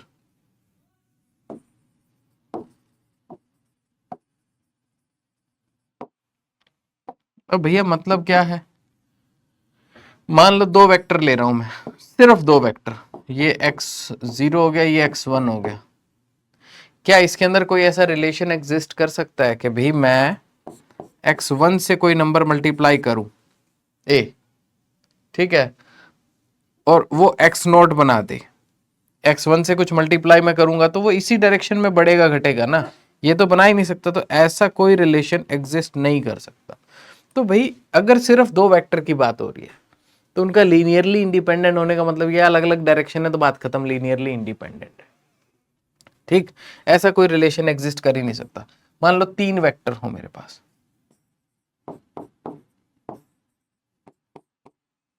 x0 x1, ये आपस में लीनियरली इंडिपेंडेंट है, लेकिन जो तीसरा वेक्टर है मान लो वो इसी प्लेन के ऊपर है x2, तो मैं क्या कह सकता हूं, इस x2 को बनाने के लिए मैं कोई नंबर x0 से मल्टीप्लाई करूं और कोई नंबर x1 से मल्टीप्लाई करूं, तो मैं, ठीक है, मतलब इन दो वेक्टर के सम से ये वेक्टर क्रिएट कर सकता हूं। यस, ऐसा रिलेशन एग्जिस्ट हो सकता है। तो मैं यहां कह सकता हूं कि ये लीनियरली इंडिपेंडेंट है, या मैं कह सकता हूं कि ये लीनियरली डिपेंडेंट है। भी एक दूसरे पे डिपेंडेंट है कि एक वेक्टर, दो वेक्टर का यूज करके तीसरा वेक्टर फाइंड आउट किया जा सकता है, उनके अंदर एक मैथमेटिकल लीनियर रिलेशन एग्जिस्ट करता है। लेकिन अगर यहीं पर ऐसा हो भाई ये x0 है, ये आपके पास x1 है, x2 कहीं बाहर है ऐसे, तो आप कितना जोर लगा लो x0 और x1 से को जोड़ के आप सिर्फ इसके प्लेन में वेक्टर बना सकते हो, इससे बाहर के वेक्टर नहीं बना सकते। सिर्फ उसके प्लेन के बाहर के वेक्टर नहीं बना सकते। तो मान लीजिए कोई भी एक बाहर की तरफ आपके पास, मैं इसको ऐसे बनाता हूं भी x2, ठीक, तो ये आपके पास x2 can't be expressed as कि something x0 plus something x1, तो आप कह सकते हो कि ये बनेगा लीनियरली इंडिपेंडेंट। ठीक है कि भाई इनमें कोई रिलेशन नहीं है भैया, एक वेक्टर से दूसरा वेक्टर क्रिएट नहीं किया जा सकता, मतलब बाकी दो से वो वेक्टर क्रिएट नहीं हो रहा है। तो इस चीज को आपको बोलेंगे लीनियरली डिपेंडेंस या इंडिपेंडेंस, इस तरीके से आप समझ सकते हो। तो भाई ऐसा नहीं हो सकता कि ये वेक्टर और ये वेक्टर, ये दोनों सेम वेक्टर, ये भी आइगन वेक्टर है, ये भी आइगन वेक्टर, ऐसा नहीं हो सकता। या तो दोनों अलग अलग होंगे, ठीक है, तो इसको हम बोलेंगे लीनियरली इंडिपेंडेंट। तीन आइगन वेक्टर हैं तो ऐसा नहीं हो सकता कि एक प्लेन पे तीन आइगन वेक्टर हो अलग अलग आइगन वैल्यू के लिए। ठीक है, अगर दो ऐसे हैं एक प्लेन के अंदर है तो तीसरा उससे बाहर ही होगा। तो इस तरीके की बात होती है मतलब तो इसलिए हम कहते हैं कि वो लीनियरली इंडिपेंडेंट होगा, कि उनके अंदर ऐसा नहीं है कि दो आइगन वेक्टर से को मिला के तीसरा आइगन वेक्टर आप बना लोगे, ऐसा नहीं कर पाओगे। ठीक। अगर आपको ये पोर्शन ऐसे लगे कि थोड़ा सा ठीक है, मतलब ज्यादा हो गया है डीप, 2 मिनट 3 मिनट पहले जाइए, वापस से ये सेशन देखिए। ठीक है, ये थोड़ा सा जो भी पोर्शन है ये देखिए। तो जो मैंने आपको बताया लीनियरली डिपेंडेंट इंडिपेंडेंट, ये डेफिनेशन होती है, आपने पढ़ी हुई है, लेकिन उसका मैथमेटिकली 2 वेक्टर 3 वेक्टर इस तरीके से उस बनाया जा सकता है। ऐसे ही 4 डायमेंशन स्पेस के लिए मिनिमम उसको एक्सप्लेन करने के लिए आपको मिनिमम 4 वेक्टर चाहिए होंगे जो एक दूसरे से लीनियरली इंडिपेंडेंट हो। ठीक है, तो 5वां वेक्टर आ जाएगा तो वो तो किस सब पे डिपेंड करेगा, वो डिपेंडेंस क्रिएट कर देगा। ठीक है, तो लेकिन मतलब देर आर सर्टेन थिंग्स, उसको आप सोच सकते हो। मेनली बात ये है कि लीनियरली क्या कहते हैं, इंडिपेंडेंस के लिए जरूरी क्या है, अगर 2 वेक्टर है तो एक की डायरेक्शन में दूसरा नहीं हो सकता, या एक दूसरे से अगर 3 की बात कर रहे हैं तो 1 2 और 3। ठीक है, ये तीनों जो हैं ये आपके अलग अलग होने चाहिए, एक प्लेन में 3 नहीं हो सकते। अगर एक प्लेन में 3 हो गए तो 2 से तीसरा बन जाएगा। तो ये बस आपका डिपेंडेंस और इंडिपेंडेंस उसकी बात होती है। नाउ गाइस, हम अब बात करते हैं कुछ क्वेश्चंस की। तो एक क्विक रीकैप देता हूं। इस लेक्चर के शुरुआत में हमने सबसे पहले बात की मैट्रिक्स, अलग अलग टाइप की मैट्रिक्स के बारे में, और उससे रिलेटेड जो भी कंसेप्ट होते हैं, स्क्वायर मैट्रिक्स क्या है, रो मैट्रिक्स क्या है, कॉलम मैट्रिक्स क्या है, डॉट प्रोडक्ट कैसे लेते हैं, मैट्रिक्स का रोल क्या है, वो एक वेक्टर को दूसरे वेक्टर में ट्रांसफॉर्म करता है। फिर हमने देखा symmetric, skew symmetric, Hermitian, skew Hermitian, orthogonal और यूनिटरी मैट्रिक्स, इनके बारे में हमने देखा। तो इनको मैथमेटिकली कैसे लिखा जाता है, कंजुगेट और ट्रांसपोज के बारे में सीखा। एंड जब कॉम्प्लेक्स हो जाए फिर डॉट प्रोडक्ट कैसे लेते हैं, तो कंजुगेट ट्रांसपोज लेना होता है, नॉट जस्ट ट्रांसपोज। तो ये सारी चीजें हमने सीखी। अब जब मैट्रिक्स किसी वेक्टर को ट्रांसफॉर्म करता है तो वो क्या होता है, जब मैट्रिक्स किसी वेक्टर को ट्रांसफॉर्म करता है तो कई वेक्टर ऐसे होते हैं, हर मैट्रिक्स के लिए कुछ खास खास वेक्टर होते हैं। सबके लिए मतलब सबके लिए सारे वेक्टर नहीं होते, तो ऐसा नहीं होता कि कोई वेक्टर ऐसा है कि मैं सब मैट्रिक्स के लिए आइगन वेक्टर हूं, नहीं। हर मैट्रिक्स के अपने अपने कुछ आइगन वेक्टर होते हैं, कुछ खास ऐसे वेक्टर हो सकते हैं जो मतलब उससे उस मैट्रिक्स से आपके चेंज ना हो। अगर वो उससे चेंज नहीं होते हैं, उसकी डायरेक्शन चेंज नहीं होती है, मैग्नीट्यूड चेंज हो सकता है। तो अगर उसकी डायरेक्शन चेंज नहीं होती है तो वो वेक्टर मतलब वही का वही बना रहता है, लेकिन उससे डबल हो सकता है, ट्रिपल हो सकता है, हाफ हो सकता है, तो उससे कुछ नंबर उसका मैग्नीट्यूड चेंज हो सकता है।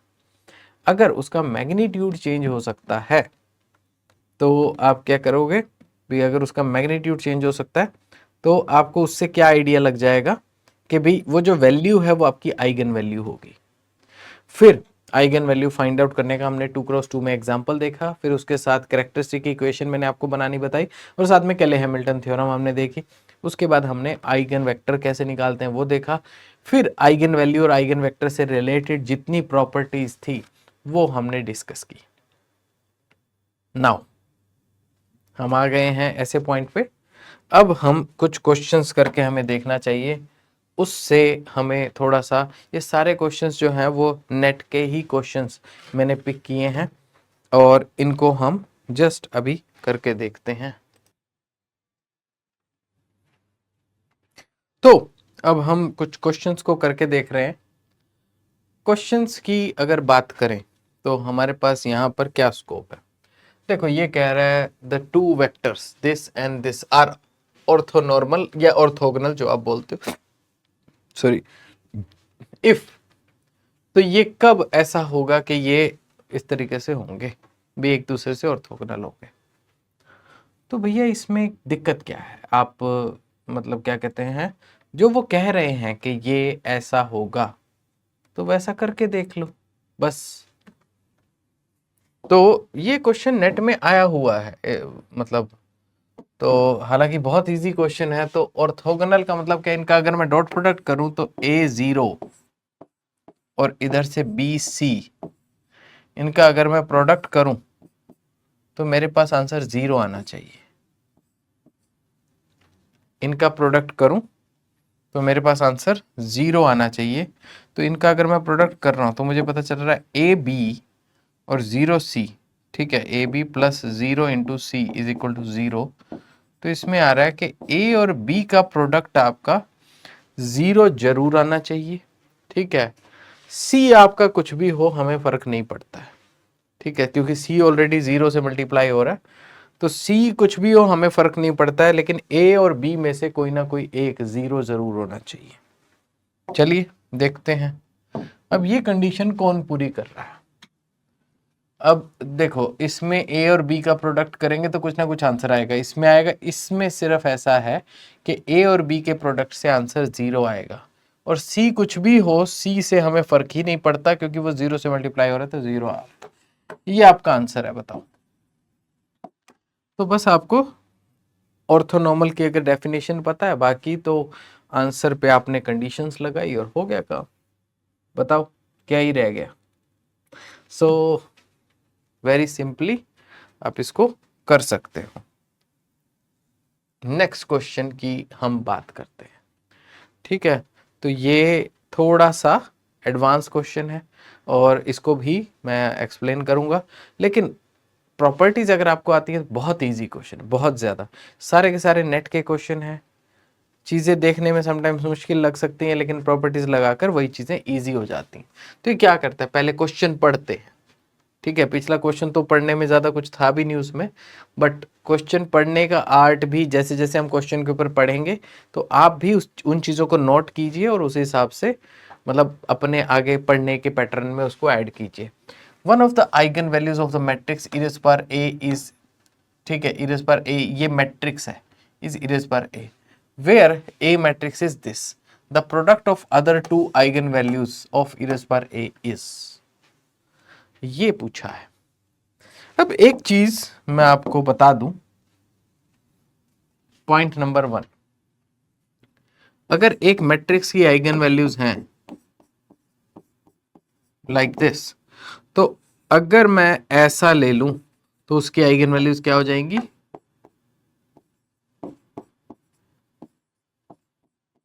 ये उसकी आइगन वैल्यूज हो जाएंगी। पहली बात ये, ठीक, क्योंकि मैंने आपको कहा था कि ये जो थ्योरी है ये एक्सप्रेशंस पे भी लगती है। और अगर मैं इसको देखूं, इरेज पर ए क्या होता है, ये होगा आइडेंटिटी प्लस ए मैट्रिक्स प्लस ए मैट्रिक्स का square into 1/2 factorial plus like this. तो ये आगे होगा, तो ये ऐसा है। तो अगर ऐसा है तो इसके आइगन वैल्यू भी 1 प्लस लैम्डा 1 प्लस ऐसे ऐसे होंगे, तो उसको भी अगर आप जोड़ोगे तो यही चीजें बन जाएंगी ना आपके पास। तो वो बाय डिफॉल्ट आपके पास ये चीज आप समझ सकते हो। नाउ अब ये क्या कह रहा है कि भी एक जो आइगन वैल्यू है इसकी, वो ई रेज पर ए है। तो एक आइगन वैल्यू आपके पास, मैं मानता हूं ई रेज पावर ए की जो आइगन वैल्यूज हैं वो है ई रेज पावर लैम्डा 1, ई रेज पावर लैम्डा 2 और ई रेज पावर लैम्डा 3, ठीक। सो उसके बाद मैं क्या कहता हूं, the product of other two eigen values. तो मैं क्या करता हूं, इनका प्रोडक्ट कर देता हूं। तो प्रोडक्ट करूंगा तो क्या हो जाएगा, e raise power lambda 1 into e raise power lambda 2 into e raise power lambda 3, जो कि इक्वल है e raise power lambda 1 plus lambda 2 plus lambda 3 के बराबर, ठीक। लेकिन ये क्या हुआ, lambda 1 plus lambda 2 plus lambda 3, ये किसकी आइगन वैल्यूज थी, ये तो ए मैट्रिक्स की आइगन वैल्यूज थी, मतलब जो इनिशियली है। और आपको पता है कि sum of eigen values is equal to trace, तो ये ट्रेस के बराबर है।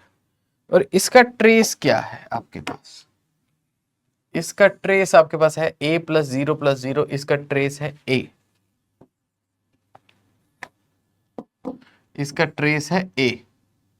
तो आपको ये पता चल गया कि e raise power lambda 1 plus lambda 2, या इसको ऐसे लेते हैं, अलग अलग लिख लेते हैं, और into e raise power lambda 3, this is equal to e raise power a।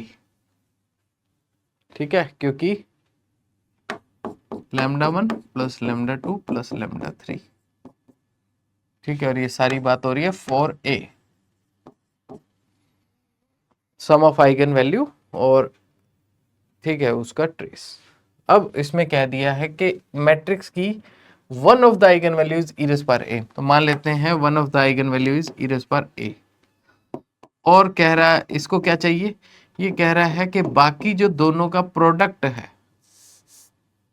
e raise power lambda 3, बाकी दोनों का प्रोडक्ट जो है, तो ये आप कैंसिल करोगे तो ये क्या आ जाएगा, दिस इज इक्वल टू 1। बाकी दोनों का प्रोडक्ट जो है वो आपके पास 1 आना चाहिए। अब देखो इसमें कई सारी प्रॉपर्टी लग गई, कई सारा दिमाग लग गया, लेकिन क्वेश्चन सिंपल था। तो क्या हुआ, सबसे पहले हमें ये बात पता होनी चाहिए कि वो कह रहा है कि ये ए मैट्रिक्स है, तो e raise to the power a अगर कोई मैट्रिक्स है, मतलब किसी मैट्रिक्स को इस तरीके से ट्रीट किया गया है, तो उसकी आइगन वैल्यूज भी वैसी बन सकती हैं। पहली बात हमें ये पता होना चाहिए। दूसरी बात, फिर ये कह रहा है कि 1 एक आइगन वैल्यू तो ये है, और बाकी दोनों का प्रोडक्ट जो है वो क्या होगा बताओ। तो हमने निकाल लिया कि चलो इसकी अगर ये आइगन वैल्यूज हैं तो इनका तीनों का प्रोडक्ट ये आएगा। ये जो क्वांटिटी है ट्रेस के बराबर है, तो अगर इसको मैं e raise power a put कर दूंगा तो इन दोनों का प्रोडक्ट क्या आ जाएगा, कैंसल आउट होगा, ये 1 आ जाएगा बस। तो ये आपके पास 1 आंसर आ गया। फाइन, तो ये आपके पास 1 आ गया है। नाउ एक सिंपल सा कुछ प्रॉपर्टीज मिला के और ये क्वेश्चन आपका हो जाता है। अब आइए हम पढ़ते हैं अगला क्वेश्चन। ये 2023 दिसंबर का है शायद, मतलब रिसेंट ही है, और ज़्यादा पुराने क्वेश्चंस मैंने ठीक है मतलब कम ही लिए हैं। हर तरह की वैरायटी का एक एक क्वेश्चन मैंने ज़रूर डाला है। तो ऑर्थोगोनैलिटी पे हो गया, आइगन वैल्यूज पे हो, की प्रॉपर्टीज पे हो गया। अब ये कैले हैमिल्टन थ्योरम पे है। अब मेरे को कैसे पता चला कैले हैमिल्टन थ्योरम पे है, भाई मैंने देखा था मैट्रिक्स M ये सेटिस्फाइज द इक्वेशन दिस। अब ये कह रहा है कि ये मैट्रिक्स इस इक्वेशन को सेटिस्फाई कर रहा है जिसमें m क्यूब, अब देखो ये 3 क्रॉस 3 है और इसकी कैरेक्टरिस्टिक इक्वेशन भी क्यूब वाली बनेगी, और वही काम मैं मैट्रिक्स में भी देख रहा हूं कि इसमें m क्यूब है और ये आपके पास बन रहा है। तो अगर ऐसा है तो ये अल्फा बीटा की वैल्यू आपके पास क्या होगी, ये आपको जानना है। तो भी ठीक है, करते हैं इसको। सबसे पहला काम, इसकी कैरेक्टरिस्टिक इक्वेशन फाइंड आउट करते हैं। तो कैरेक्टरिस्टिक इक्वेशन के लिए हम क्या करते हैं, हम करते हैं डिटर्मिनेंट लेंगे, जो क्वांटिटी है 3 माइनस लैम्डा -1 2 -1 2 माइनस लैम्डा 0 2 0 और 1 माइनस लैम्डा। तो इसका डिटर्मिनेंट इक्वल टू 0। ठीक है, तो ये क्या होता है, अब इसको हम फाइंड आउट करते हैं। भाई देखो इसके रिस्पेक्ट में करोगे 3 क्वांटिटी कैलकुलेट करनी पड़ेंगी, इसके रिस्पेक्ट में करोगे 2 क्वांटिटी में आंसर आ जाएगा। तो इसका डिटर्मिनेंट मैं थर्ड रो के रिस्पेक्ट में लूंगा। ठीक है, तो आप भी मतलब ये काम कर सकते हो। तो इस कॉलम और इस रो को छोड़ के 0 माइनस 2 इंटू 2 माइनस लैम्डा, ये आपके पास होगा। तो ये चीज होगी, फिर ये होगा प्लस, ये होगा -0, जो भी होगा इसको लिखने की जरूरत नहीं, फिर से प्लस 1 माइनस लैम्डा, और इसको छोड़कर ये आपके पास आ जाएगा 3 minus lambda into 2 minus lambda, और ये हो जाएगा माइनस माइनस और एक आएगा माइनस इक्वल टू 0। तो इसको जब मैं अब मल्टीप्लाई करूंगा तो ये 2 और 2 ये हो गया -4, मल्टीप्लाई करूंगा तो -8 प्लस ये -4 मल्टीप्लाई हो रहा है प्लस 4 लैम्डा। अब इनको मैं मल्टीप्लाई करता हूँ तो इनको मैं क्या करता हूँ 1 minus lambda as it is रख लेता हूँ।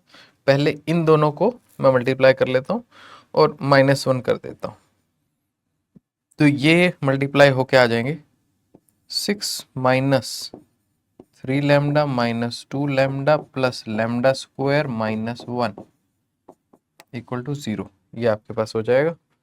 नाउ ये है -8 प्लस 4 लैम्डा, और ठीक है -8 प्लस 4 लैम्डा, और ये जो चीज़ है इसमें 6 माइनस 1 ये हो जाएगा 5। 1 माइनस लैम्डा को मैं 5 से मल्टीप्लाई करूंगा तो हो जाएगा +5 माइनस 5 लैम्डा। ठीक है, तो 6 माइनस 1 5। उसके बाद ये हो जाएगा 3 और 2 5 माइनस 5 लैम्डा है, ये इससे मल्टीप्लाई होगा तो क्या होगा 1 से मल्टीप्लाई होगा तो -5 लैम्डा ये आएगा, और जब लैम्डा से मल्टीप्लाई होगा तो +5 लैम्डा स्क्वायर आएगा। ठीक है, इससे होगा, और लैम्डा स्क्वायर जब इससे मल्टीप्लाई होगा तो एक तो आएगा प्लस लैम्डा और एक आएगा minus lambda cube equal to 0। तो ये आपके पास इक्वेशन आएगी। नाउ ये जो आपके पास इक्वेशन है इसको हम दोबारा से लिखते हैं तो माइनस लैम्डा क्यूब, अब लैम्डा स्क्वायर वाली टर्म, तो लैम्डा स्क्वायर वाली टर्म कुछ मिस की है शायद मैंने, लैम्डा स्क्वायर वाली, तो तो इसमें हमारे पास ये है लैम्डा क्यूब और लैम्डा स्क्वायर वाली टर्म जो है ये एक 5 लैम्डा स्क्वायर आ रहा है। Okay, -3 -2 5 lambda square. ठीक है, इसमें हमने कुछ मिस तो नहीं कर दिया। ये है 3 2 मल्टीप्लाई हो रहा है 6 माइनस लैम्डा, ठीक है -3 लैम्डा -2 लैम्डा और प्लस लैम्डा स्क्वायर और माइनस, अरे अरे अरे अरे ये हमने मिस्टेक कर दी कि ये ब्रैकेट में नहीं है, ये ब्रैकेट में है दिस -1, हाँ ठीक है ब्रैकेट में है। ठीक है, तो -1। नाउ 6 माइनस 1 5 आ गया, तो 5 जब इससे मल्टीप्लाई होगा तो 5 माइनस 5 लैम्डा आ रहा है। ठीक है, बिल्कुल ठीक। दूसरा, अब इसको जब मैं मल्टीप्लाई करूंगा, ठीक है, तो ये मेरे पास टर्म्स हो जाएंगी -5 लैम्डा। -5 लैम्डा जब 1 से मल्टीप्लाई हो रहा है तो -5 लैम्डा हो रहा है, और जब माइनस लैम्डा से -5 लैम्डा जब माइनस लैम्डा से मल्टीप्लाई हो रहा है तो +5 लैम्डा स्क्वायर आ रहा है। ये 2 बार मैंने क्यों लिख दिया, +5 लैम्डा स्क्वायर आ रहा है। ठीक है, तो ये हो गया लैम्डा क्यूब। फाइन।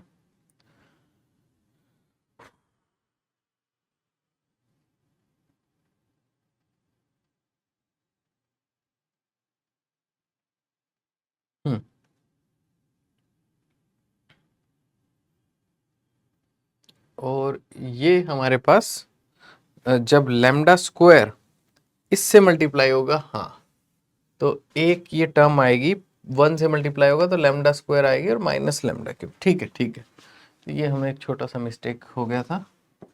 ठीक, तो अब हम इसको लिख रहे हैं माइनस लैम्डा क्यूब। अब लैम्डा स्क्वायर क्या है, +6 लैम्डा स्क्वायर, ये 2 टर्म है लैम्डा स्क्वायर। अब लैम्डा वाली टर्म देखते हैं, -5 लैम्डा +4 लैम्डा। ठीक, तो दिस इज 4 जब इससे मल्टीप्लाई हुआ तो, और ये जब हमारे पास 5 जब मल्टीप्लाई हुआ तो ये आएगा -5 लैम्डा, लेकिन बाद में जब 1 इस -5 लैम्डा से मल्टीप्लाई होगा, ठीक है, तो बिल्कुल एक -5 लैम्डा और आएगा, यहाँ -5 लैम्डा और प्लस ये था आपके पास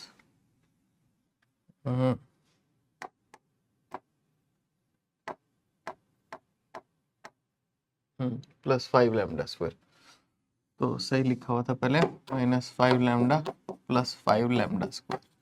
और कई बार वो होता है ना छोटा मोटा, वो थोड़ा सा फोकस करके करना पड़ता है, अदरवाइज इधर उधर में कुछ इधर उधर कोई क्वांटिटी आ गई या शॉर्टकट में गलती हो जाती है। हाँ जी, तो इसको आप ठीक से करोगे वो यही आ जाएगा, कोई दिक्कत नहीं है। नाउ ये क्या बन रहा है आपके पास, लैम्डा क्या है, -10 लैम्डा हो गया +4, तो ये आपके पास आ जाएगा -6 लैम्डा हो गया। ठीक है, ये आपके पास आ गया। अब लैम्डा के बाद कांस्टेंट आपके पास क्या बनेगा, ये है -8 + 5, -8 + 5, ये आपका हो गया -3 = 0। तो ये आपके पास क्या बन गई, ये आपके पास होगी एक characteristic equation. Characteristic equation, now ये जो आपके पास कैरेक्टरिस्टिक इक्वेशन है, इसमें आप एक माइनस कॉमन ले सकते हो। अगर आप इसमें से माइनस कॉमन लोगे तो ये बन जाएगा λ³ -6 लैम्डा स्क्वायर +6 लैम्डा +3 = 0। ये आपके पास बन गया।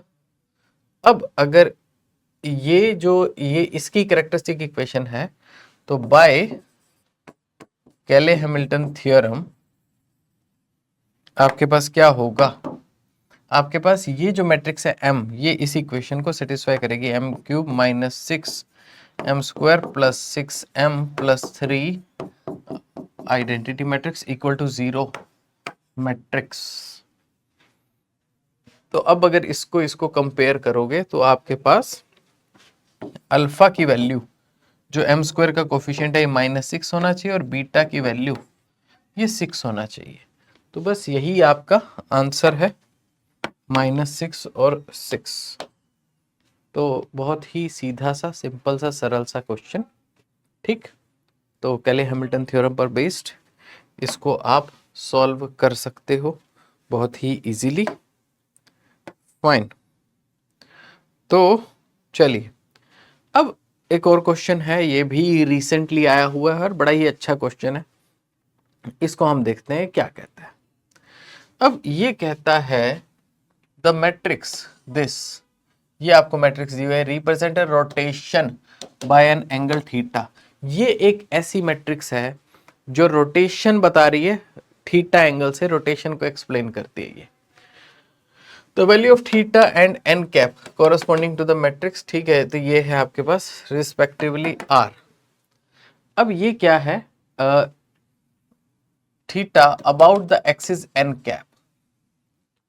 अब ये क्वेश्चन जो है ये क्या पूछ रहा है, ये क्वेश्चन पूछ रहा है कि the value of theta and n cap, theta और एन कैप इनकी वैल्यूज पूछ रहा है। इसका मतलब पहली लाइन में क्या कह रहा है भाई, ये जो मैट्रिक्स है ये किसी वेक्टर को थीटा से रोटेट कर सकता है और एन कैप एक्सिस के अबाउट थीटा से रोटेट कर सकता है।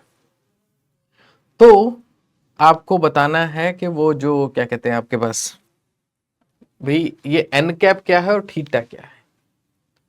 तो देखो मैं आपको सिंपल सी बात बताता हूं कि एक साइकिल है, साइकिल का पहिया घूम रहा है, तो वो जो पहिया घूम रहा है वो एक एक्सल जो आपका होता है उसके चारों तरफ घूम रहा है। पहिए पर हर चीज इधर से उधर जाती है, पर ये एक्सल क्या कहीं जाता है? कहीं नहीं जाता है। तो ये आप क्या कहते हैं, रोटेशन डायनेमिक्स वगैरह जब भी पढ़ते हैं तो उसमें भी आप क्या करेंगे, क्लासिकल में भी आप ये काम करते हैं कि आप eigen vector, eigen values calculate करते हैं।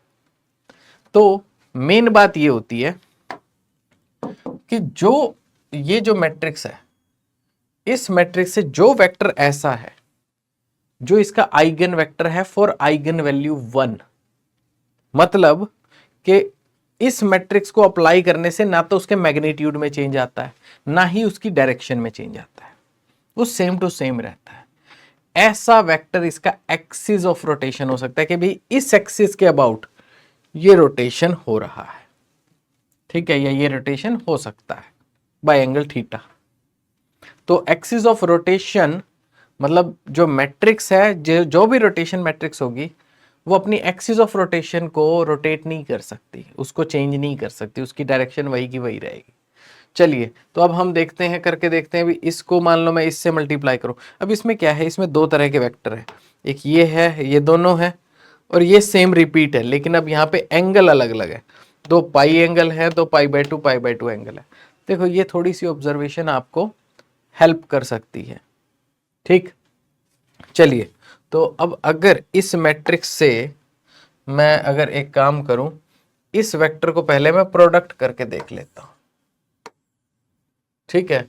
तो कोई भी आइगन वेक्टर हो, आपको आइगन वेक्टर फाइंड नहीं करना होता।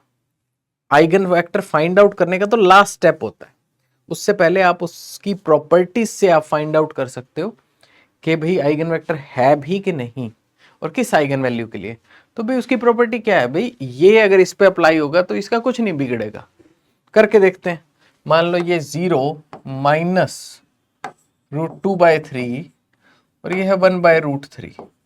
अब अगर मैं इसको इससे मल्टीप्लाई करूंगा, दिस एंड दिस, इससे मैं मल्टीप्लाई करूंगा तो ये -1 0 0, पहले ऊपर की क्वांटिटी बचेगी, आएगी 0, तीनों क्वांटिटी 0 है। फिर अगर मैं इसको इससे मल्टीप्लाई करूंगा तो पहली क्वांटिटी आएगी 0, दूसरी क्वांटिटी आपके पास आएगी -1/3, तो ये प्लस हो जाएगा 1/3 और √2/3, ये क्वांटिटी आएगी मल्टीप्लाई करके इससे। और तीसरी क्वांटिटी आएगी ये, जो कि है आपकी +2√2 +2/3 ऊपर √2 और ये मल्टीप्लाई होगा नीचे √3। तो ये आपके पास आ गया दूसरी क्वांटिटी। तीसरी क्वांटिटी इसको इससे फिर मल्टीप्लाई करो 0, और अब ये आएगा आपके पास माइनस साइन के साथ, ठीक है। ये जब इससे मल्टीप्लाई होगा तो 2/3 और 2/3 √2, और ये आएगा √2/3 इंटू √2 भी है, ठीक है। ये ऐसा आ गया। और जब ये इसके साथ मल्टीप्लाई होगा तो ये आएगा 1/3 √3, ठीक है, लाइक दिस, ऐसा हो गया। अब अगर इसको मैं ऐड करूंगा तो क्या आएगा, ऊपर आएगा 0, नीचे क्या बनेगी 2/3 और 1/3 हो जाएगा 1, तो √2/3 ये क्वांटिटी बनेगा। और तीसरी क्वांटिटी क्या होगी, अगर इसको मैं ऐड करूंगा, ठीक है, तो ये बनेगा 1/3 √3, और ये क्या बनेगा माइनस, ये हो गया 2 × 2 4/3 √3, तो ये हो जाएगा -3/3 √3। तो ये -1/√3 ये आपके पास सॉल्व होके आ रहा है। क्या ये वेक्टर इसके जैसा है? हाँ थोड़ा सा है। अगर मैं -1 कॉमन ले लूं तो ये बिल्कुल इसके जैसा है, 0 -√2/3 और 1/√3, बिल्कुल इसके जैसा, लेकिन किस वैल्यू के लिए, -1 वैल्यू के लिए। तो भैया -1 से तो काम नहीं चलेगा। अब ये मैट्रिक्स अगर मैं मल्टीप्लाई करूं इससे, 0 1/√3 और √2/3 इससे, तो इसको अगर मैं इससे मल्टीप्लाई करूं तो आप देखोगे तो के करके देख लेना आप देखोगे कि यहां पर यही वैल्यू वापस आ जाएगी, ठीक। तो ये 1 वैल्यू के लिए, तो इसका मतलब ये वाला जो है ये एक्सिस ऑफ रोटेशन हो सकता है। तो या तो ये होगा या ये होगा, इन दोनों में से आंसर हो सकता है, ये दोनों आंसर नहीं हो सकते। आपको पता चल गया, क्योंकि एक्सिस ऑफ रोटेशन ही नहीं है। अब आपको देखना है कि एंगल ऑफ रोटेशन क्या है।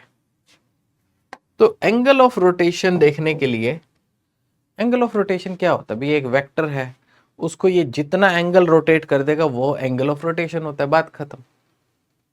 क्यों भी?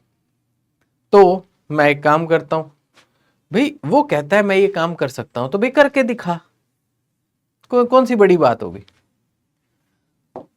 तो ये मैट्रिक्स कहता है मैं रोटेट कर सकता हूं, तो भाई हम कहते हैं करके दिखाओ। तो ये जो भी मैट्रिक्स है, मैंने क्या किया, कोई एक सैंपल वेक्टर ले लिया, इसके हिसाब से मुझे सबसे अच्छा वेक्टर पड़ेगा 1 0 0, आसान सा वेक्टर। ठीक है भी, एक मैंने एक्स एक्सिस को एक वेक्टर मान लिया। जब ये मैट्रिक्स इस पे अप्लाई होती है, बाकी जो भी टर्म्स हैं जब वो इस पे अप्लाई होती हैं, तो क्या आंसर आएगा? इसको ये बना देगा -1 0 0। ठीक है, तो ये क्या कह रहा है कि जब ये मैट्रिक्स इस पे अप्लाई हो रही है, भाई एक्सिस ऑफ रोटेशन तो ये है एक्सिस ऑफ रोटेशन।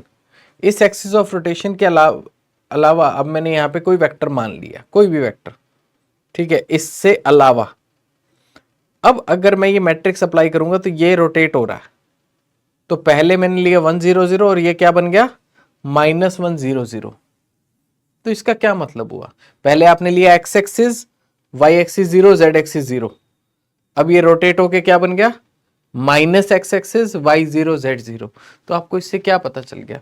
आपको पता चल गया thus there is a rotation of pi। तो पाई 180 डिग्री का रोटेशन इसकी वजह से कॉज हुआ है। तो अगर आप -1 लेते, -1 0 0 लेते तो वो 1 0 0 बन जाता, 1 0 0 लेते तो -1 0। ये इजीएस्ट मैंने एक कोई मेथड बना लिया जिससे मैं इसका रोटेशन का एंगल मैंने फाइंड आउट कर लिया।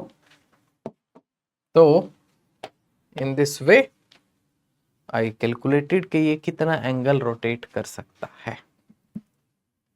ठीक, तो ये कुछ मेथड थे, मतलब जो हमने आज पढ़ा उसमें आइगन वैल्यूज की properties, eigen vectors find out नहीं करने होते, उसको मैट्रिक्स से मल्टीप्लाई करके देख लो, तो जो भी यहाँ वैल्यू आएगी वो उसकी आइगन वैल्यू है। अगर वो वेक्टर सेम बन रहा है तभी वो उसका आइगन वेक्टर है, अदरवाइज ये तो दोनों आइगन वेक्टर हैं, लेकिन एक -1 के लिए, एक +1 के लिए। बट आपका एक्सिस ऑफ रोटेशन कौन सा होगा? जो +1 के लिए। ठीक, तो इस चीज का बस आपको ध्यान देना है। फिर एंगल निकालने के लिए हमने क्या किया, एक सैंपल वेक्टर ले लिया, उसको देख लिया वो कितना रोटेट कर रहा है, इससे वो हमें पता चल गया। तो गाइस, लेक्चर को अगर हम कंक्लूड करें तो हमने मैट्रिक्स के बारे में उसकी जनरल चीज़ें सीखी, और ऑर्थोगोनैलिटी का एक ही क्वेश्चन, वैसा इतना आसान क्वेश्चन एक ही बार आया है, तो वो हमने करके देख लिया। उसके अलावा eigen value, eigen vector, eigen value से रिलेटेड क्वेश्चन, ये लास्ट वाला आइगन वेक्टर जिसके थ्रू मैंने आपको एक्सिस ऑफ रोटेशन भी बताया है, उसका क्वेश्चन वो हमने किया है। तो फिर ये हमने एंड में क्वेश्चन, और सब में प्रॉपर्टीज़ का भर भर के यूज़ होता है। प्रॉपर्टीज़ कुछ तो हैं जो मेजरली आपको आनी ही चाहिए, कुछ होता है कि चलो कई बार चल जाती हैं, कि रेयर कभी उसका यूज़ होता है। उसके अलावा मैंने आपको एक होमवर्क दिया है, तो इस लेक्चर के साथ आपको वो होमवर्क भी करना है। एक बार अपनी जो छोटी क्लासेस वाली बुक्स हैं, एक बार फटाफट से उसको, आपको 20-25 मिनट भी नहीं लगेंगे सारी चीज़ें देखने में, सिर्फ सोल्व न्यूमेरिकल भी देख लो, ठीक है। तो बस एक बार रिवाइज हो जाए कि हाँ, मैं ऐसे डिटर्मिनेंट निकालता था, ऐसे इन्वर्स फाइंड आउट करता था, ऐसे आइगन वैल्यू और ऐसे आइगन वेक्टर। ठीक है, तो ये सारी चीज़ें जब आप करेंगे तो ऑब्वियसली वो जितनी भी, ठीक है, कोई बचपन में जो डाउट रह गए होंगे, बचपन में मतलब आई मीन कुछ साल पहले जो अर्लियर स्टडीज़ में जो डाउट रह गए होंगे, वो आपके ऑब्वियसली इस टाइम अच्छे से कवर हो जाएंगे। तो इस सेशन में, इस लेक्चर में हमने ये सी चीज़ें पढ़ी हैं। नेक्स्ट में हम पढ़ेंगे सिमिलैरिटी ट्रांसफॉर्म के बारे में और डायगोनलाइजेशन ऑफ अ मैट्रिक्स के बारे में।